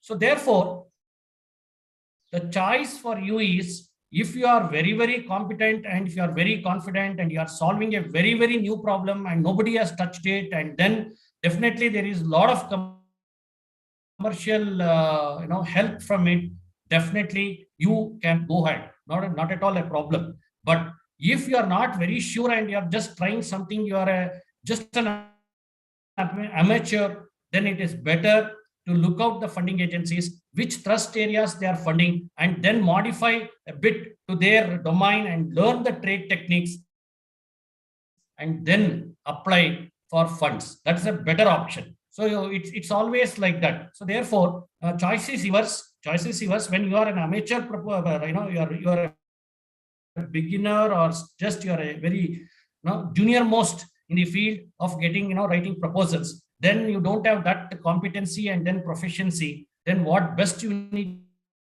to do is look out for the funding agencies and their trust areas and learn the trade skills and trade techniques and skills required to solve the problems. It's a must, because otherwise it may not be possible to go ahead. So the next question is that will they, what is the next thing that we are looking into is the importance. The importance, the introduction, many a times in the proposals or in the PhD work, it could be, or it could be even in the MTech work, what I have seen is what problem you are solving, the importance of that problem definitely you are not bringing out. So somebody asks you, why anti-corrosion material you are developing? What for? What for? So a question comes here. You have to dig and understand with the statistics. You must be in a position to answer those questions. For example, so this anti-corrosion material may be required for ship. And then because it is getting corroded, so then what is the revenue loss? How much is the loss every year they are incurring? So this type of important statistics you must be knowing. Otherwise, you must understand. Otherwise, it's very, very difficult why you are going for anti-corrosion material. Fine. Once you enter into this domain, okay, once you understand this statistics, it's very important. And then you must look out how currently this problem is solved. So then you should go for a literature survey, similar to your like a PhD or whatsoever. You need to do an intensive literature survey. I'll tell you why it will be so intensive. Because when you go to a funding agency and explain your idea and how you are going to come out with an anti-corrosion material, they will question you in several ways. Because it is not only research of finding a new anti-corrosion material, because you are going to provide a optimized solution, because even cost is involved and it should be practically viable and all that they will look into there. So therefore, the intensity that which you have to do the literature survey must be of higher depth. So when you go there, you will not feel fish out of pot, because they will ask you, because many might have, see, don't think that you are going alone and your application is only the application where you are asking fund from them. There may be 100, 150 proposals might have come to them. So then all are having, have applied for the same problem. So imagine 150 ways of solving that they may be examining. So out of which they will take only one strong, which is, very good in all, they know how much fund they can give. Is it viable? Is it practically viable? So with what precision they are doing, all that they will have some standards which meet, we don't know, out of 150 or 100 proposals what they have received. Out of that, one proposal which meets all their needs will be selected. So keep this in mind, because that is the reason literature survey is a very, very important thing. That is the importance of the problem you might have to understand. Then later, after understanding the importance of the problem, how people are solving that problem, you have to understand very thoroughly, because without that, definitely you can't get into the proposal. Here in the research domain, whenever you are doing PhD, suppose if you say that I'm coming out with a new anti-corrosion material with reference to something, we may agree. But there, as I told you, there will be 150 to 200 proposal on the same line, that there will be 150 to 200 solutions. So out of that, your solution must be selected. So you have to be double careful while proposing your proposal. So that is very, very important, I told. Next question that comes over here is, okay, I want to develop an anti-corrosion material. Then they will ask, usually the proposal agencies, the funding agencies will ask you to list the equipments that you have. The common mistake that what I have seen is, we will list all the high-end equipments that what we have in our labs. That is not required, actually. That is again a poor proposal. What I'm trying to say is, to develop an anti-corrosion material, what equipments you may require, And you need to know all that. That is what I told you. A thorough analysis involved not only understanding the problem, how others are solving thoroughly. You might have to understand what tools to be used, what experiment devices you may require, what are the instruments that you may require to prove your concepts. So all that you need to evaluate very properly. Then you may have to list out the equipments required to develop one new anti-corrosion material. While developing that, please do not keep it in mind the cost. You simply dildar say that there may be 12 equipment required or 14 equipment required, costing to 1 crore, 2 crore, don't worry. So you list it out first. Then next what you need to do is you need to check out among the listed one, how many are there in your institutions. Okay, you tick off that. Whatever is not there, what is its cost? You have to evaluate. That is how you need to budget. That is how you need to budget your proposals. So therefore, budgeting your proposal is also very, very important. So that is the next key factor what I'm trying to say. So while you write the proposal, you must budget it very carefully. You should know what equipments required to solve the problem. And out of that listed equipments, how many are there in your institution? How many are not there? And what could be the cost? This is what you need to evaluate. Okay, once you evaluate that, then also the other costs also will come into play. They will give you a research assistant and their salary for 2-3 years. That also you may have to cover. Then your traveling expenses also you may have to cover. Then you may have to plan. You may like to have a consultant. You may take the help of some expert in that domain to solve the problem. Then the consultancy charges will come. Even that you may have to cover in your budget. Not only that, suppose, see, all this requires a lot of exercise. Suppose the equipments, whatever you want is not there in institution and it costs around 1 crore. Then if you budget 1 crore plus other miscellaneous put together, it equal to 1.5 crores. Will funding agency will fund you 1.5 crore is the question. The answer may be no, because as I told, there may be 200 proposals, out of which 1 or 2 proposals which has come from some institution might have 70 to 80% of the equipment, and they may be costing the solution to provide solution less than you, maybe 70 lakhs to 80 lakhs. Then that is what going to be clicked than yours. So therefore, how do we attack the problem? The problem is, then that's the reason you must know the resource sharing. What I mean by resource sharing is, right now I want this much of 1.5 crores, it is coming, equipment itself is costing 1 crore. Can I do a resource sharing? Can I have a collaborator, some industry or some other premier institution wherein they have equipments, we have a memorandum of understanding so that we can share the resources. So I need not buy, so you cut down the cost there. So this is what actually the requirement is. But never propose a solution, a lower version of solution, because of not having equipment. Even that is not acceptable. Probably the reason you may be already knowing it. Why already? Same concept applies there. Because somebody is providing the full solution for less cost. They will actually prefer that than your a lower version of solution. So that is the reason you need to be very, very careful.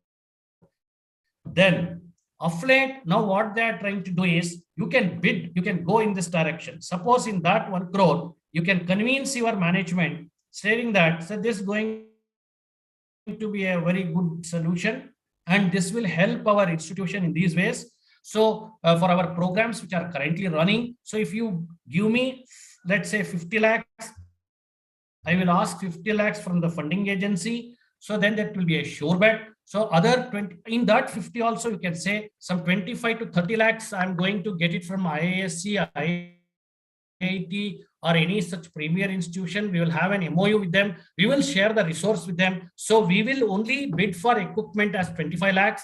Rest miscellaneous, add to that, it will be 30 So I propose the budget around 40 to 50 lakhs, and I will get this proposal and I'll execute and I will provide the solution. See, the budgeting part itself, you see how much homework you may have to do. This is where most of the proposals fail, my dear friends. This is where the most of the proposals are getting failed. You need to be very, very, very careful, and you can't write proposals in a week's time. You require a lot of time calculation, a lot of analysis, and a lot of budget analysis, solution analysis, which researcher is doing what, and probable solutions, and I need to optimize your solution, low cost. That also is very, very important. Viability, practicality, cost, so many things will come into play here. So that is why my proposal writing is not that easy. Then once this being done, so I told you the deep literature survey. Then I also told you how to budget. So budgeting is a very, very important part. Then the timelines. They are going to ask the timelines also, because you can't say, sir, I will solve this problem by I want 4 years time. Probably there may be a hard pressing requirement for them. It has to be done within 2 years. So then as I keep it in mind, 150, 100 proposals, what they are receiving, some might have told, I will get it done in 2 years with 50 lakhs if you fund me. If you fund me 50 lakhs, in 2 years, I will develop the solution. So if you say 4 years, obviously it will not be selected. So therefore, the timelines also should be very genuine. So you need to understand that. So many a times, they will also tell, that is the reason, sir, how researchers are solving this problem, that you will get it in the literature survey, right? If you do the deep literature survey, you will come to know. But is that enough while writing proposals? May not be. I'll tell you why. Because if some funding agency is funding for development of an anti-corrosion material, then please somehow build contact with them, understand what's the real problem with them, and know, rather than working on a proposal in a very generic way. It will be very, very specific. They will tell. Then all these situations you will understand. Oh, you want solution in 2 years. Oh, you want only you can shell out this much of money, right? And then what are all? See, some funding agencies have their own labs, and there will be some already the research might be going there. But because of the paucity of the time and manpower, they may be outsourcing their research problems to the universities. So then in that case, you may have to brush shoulders with that labs, understand what is actually happening, and then sit with them and then provide the solution. Then you now think, just going through papers and understanding the literature, will it help you to get proposals? No, it will not, because in the labs already they are working. They may not have time, so they may not have enough manpower. They would like to outsource it to the university for a cheaper solutions. So that being the reason they are outsourcing, that is the reason they are funding. So you must go and sit with them and understand all the problems which are involved in the lab. And then if they certify this guy who is coming out with a solution is in line with our requirement, then your proposal is going to be a sure bet, it is going to be clicked. So this is another important facet of writing the proposal. So then other thing that I would like to say is, that's what the timeline I told, budget I told, the literature survey I told. See, then the methodology, how do you solve? See, it's an integral part of whenever you do a literature survey, and when you understand the limitations, what are all the limitations, and you are proposing a solution. So how that solution you are going to provide, but what experimentations you will do, what procedures you will follow, all that is methodology. So what is the technique that you are using? You need to be very, very, very clear about that things. So all of a sudden it will not come. So you must be in this area, and you should, that's what I told, a proof of concept is very, very important. You should have passion towards it, and you should be taking a minor projects, mini projects, and then main projects, and work with it, and then provide your own solution in your own way with a little cost and all that, with small cost. So therefore you have at least some proof of concept, you know the trade techniques. Knowing the trade techniques is very, very, very important. Whereas in PhD, you can just take a chance. Okay, I will discover new thing and I'll come out with. But here, you need to do lots and lots of homework before you sending the proposal, and you should have a very clear-cut idea what it is, what techniques you may have to follow. Because again, I'm quoting, out of 150 proposals, everybody is providing solution. Everybody, they are proposing their own methods and techniques.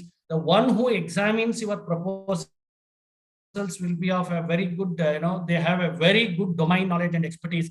They will know which technique works, which technique doesn't work. So all that they will be knowing it. So that being the reason, so you need to think twice while mentioning the methods that you are using to solve the problem also. So hope this will give you a fair idea why we have to write a proposal, and what are all the important aspects of a proposal, how much care that you may have to take while writing a proposal. Then another thing that I would like to say is the networking and then collaborations. I told you already, the collaboration is you may have to brush shoulders with the labs of that funding agencies, one thing, or in order to get that equipment or resource sharing, you may have to brush shoulders with some of the important organizations where they have that type of equipment, and you can share it. Resource sharing will happen. So that is why whenever you get into the memorandum of understanding, then blindly do not get into any of the MOU. You must have one aim. That means we are going to develop a center of excellence in material science. Okay. So if at all I want to develop a center of excellence in material science, management alone cannot help you to bring in, see, it demands 10 crores, 20 crores. Management alone cannot give that much of money. Then I say like this, what you must do, 1/3 must come from the management, 1/3 must come from the funding agency, another 1/3 let it come from the resource sharing. So that is how the, build own center of excellence. And when you start showcasing that center of excellence, then any funding agency, suppose if you say I am expert in solving material related problems, then they will fund you, because they are very sure now that you have all the equipments and expertise with you to solve the problem. So this is what I would like to say, and would like to take questions now, because if you have questions, let us discuss it for 10 minutes and then close the session. So over to you now. Any questions? Okay, sir. I would request all the participants to drop your questions in the chat box. Because let us have an interaction session, because they may be having a lot of doubts while writing proposals.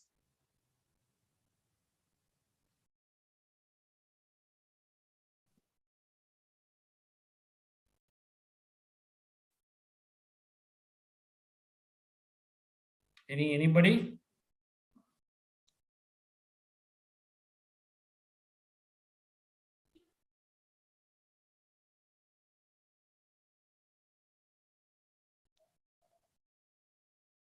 Shivani, any questions? No, sir. We got a lot of feedback, sir. Excellent insight about the proposal writing, and nice session, sir. Yeah, that's okay. But I want any questions to be discussed. We are open to it. We are open to it. I request Shastri sir, if he is there, he can also add concluding remarks to that. Yes, sir. So one question Shastri is there, sir. Yeah, tell me. Sir, if any project proposal, you can read out for others also. Tell me. Yeah. Yes, sir. Yes, sir. So first question will be like, sir, if any project proposal get rejected, can it will be applied again? Yes, you can. You can. But when you are reapplying, you should know that is the reason. Well, it's a very good question. Whenever a proposal get rejected, please keep it in mind. More rejection. For example, from one institution, let's say 10 proposals goes in different area, and over a period of 2 years, 3 years, repeatedly, if it some 5-6 proposals are getting rejected, then they may not consider that institution at all. They may black mark that institution. So what my advice is, when we write proposal, we let us execute, let us diligency and then write a proposal. So that should not be rejected. So more rejection leads to problem.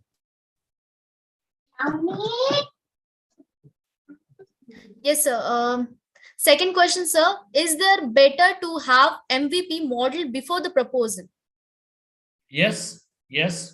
That is where you can ask your management support and get it done, so that you will be, as I told, when you go and defend your proposal, you will be the better person when compared to others. So definitely it is better to have one. Then one more, sir, like for young researcher, whether go for the major or minor proposal? Yeah, I'll tell you. See, affiliate, this is another thing. 2 lakhs, 3 lakhs, FDP, they are funding for 3 lakhs, 2 lakhs for faculty development program, workshops. All that is very, very, it's not actually the proposals. They are for training. The money, whatever been given, is for training. But the money, whatever is being given to solve a problem, usually it will be a major one. And minor, definitely in that, I don't know, minor projects means of worth of 5 lakhs, 6 lakhs. Okay, if you begin with, you can do that. But nothing like one should start only with mini proposals. They can directly pitch for a mega proposals of worth even 1 crore, but with a lot of good homework and with a proof of concept. So I prefer that than going for this minor proposals. Yes? Yes, sir. That's it, sir. Any more? No, sir. Yeah. Even they can post the questions. Let us see whether. See, this is in a brief, because 2 hours already one session was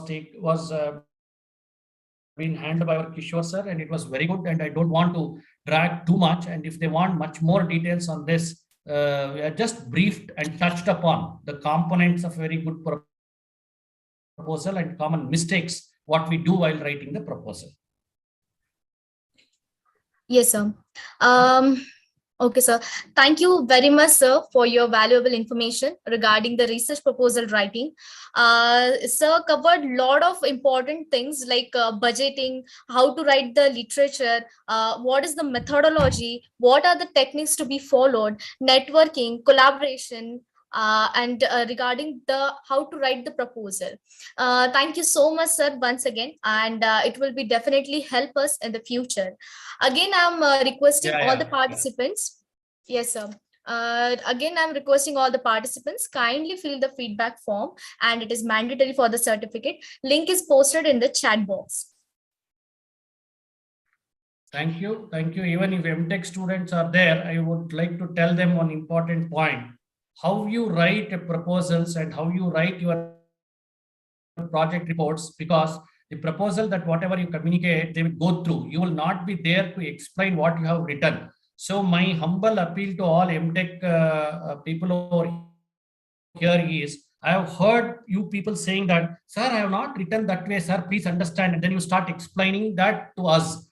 That will not work. The proposal, what you communicate, it will be in the third person hand. So they will be reading your proposal. So you need to convey it in a you need to have a very good technical communication skills.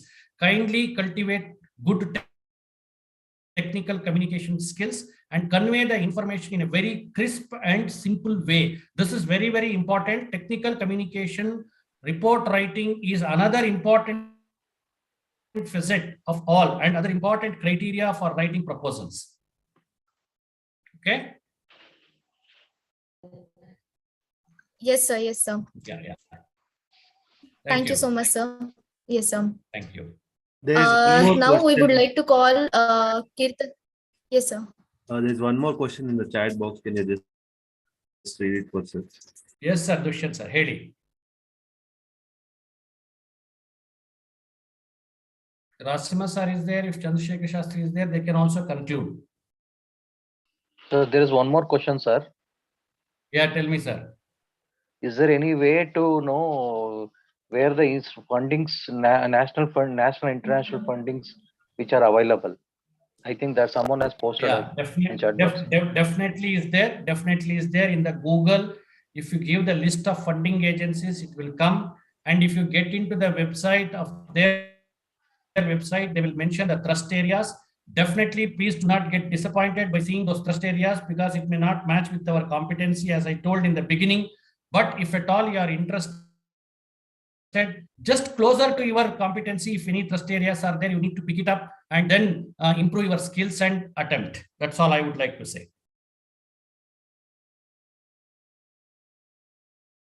That list is available.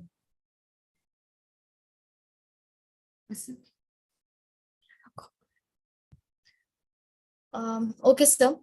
Now we would like to call Kirtana H. Magadi to deliver the vote of thanks. Very good evening to one and all present here.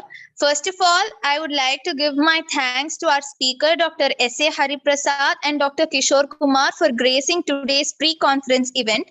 Thank you, sir. Thank you for your thought-provoking and excellent presentation regarding research proposal writing and latex for research writing. I would also like to express my deepest gratitude to our director, Dr. S.A. Hariprasad. I would take this opportunity to thank our department HODs and faculty members and our dear participants for their guidance and their moral support. I would like to thank our conveners of Jnana Chilume, organizing secretaries and coordinators of all the departments. I'm happy to express a vote of thanks to all the faculty, students, and various participants that has made this pre-conference talk a grand success through the motivation and dedication. Thank you, one and all.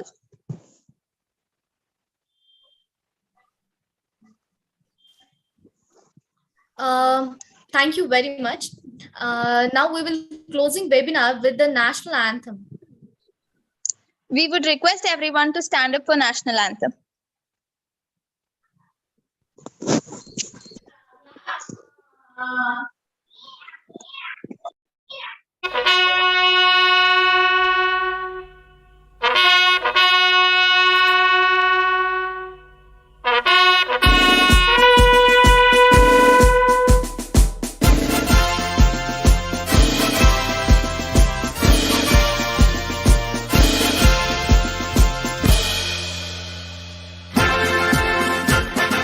Jana Gana मन अधिनायक जय हे भारत भाग्य विधाता पंजाब सिंध गुजरात मराठा द्राविड़ उत्कल गंगा विंध्य हिमाचल यमुना गंगा उच्छल जलधि तरंगा तव शुभ नामे जागे तव शुभ आशीष मांगे गाहे तव जय गाथा जन गण मंगल दायक जय हे भारत भाग्य विधाता जय हे जय हे जय हे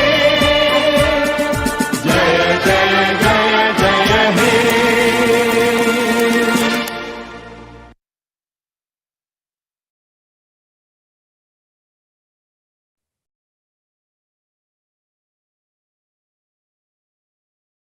Respected sir, faculties, and my dear participants, with this, we wrap up our evening here. On behalf of Faculty of Engineering and Technology, Jain deemed to be University, Bangalore. Thank you all for finding some precious time in your busy schedules to join us here this evening. Have a great evening. Thank you so much. We would request everyone to pose for a photo.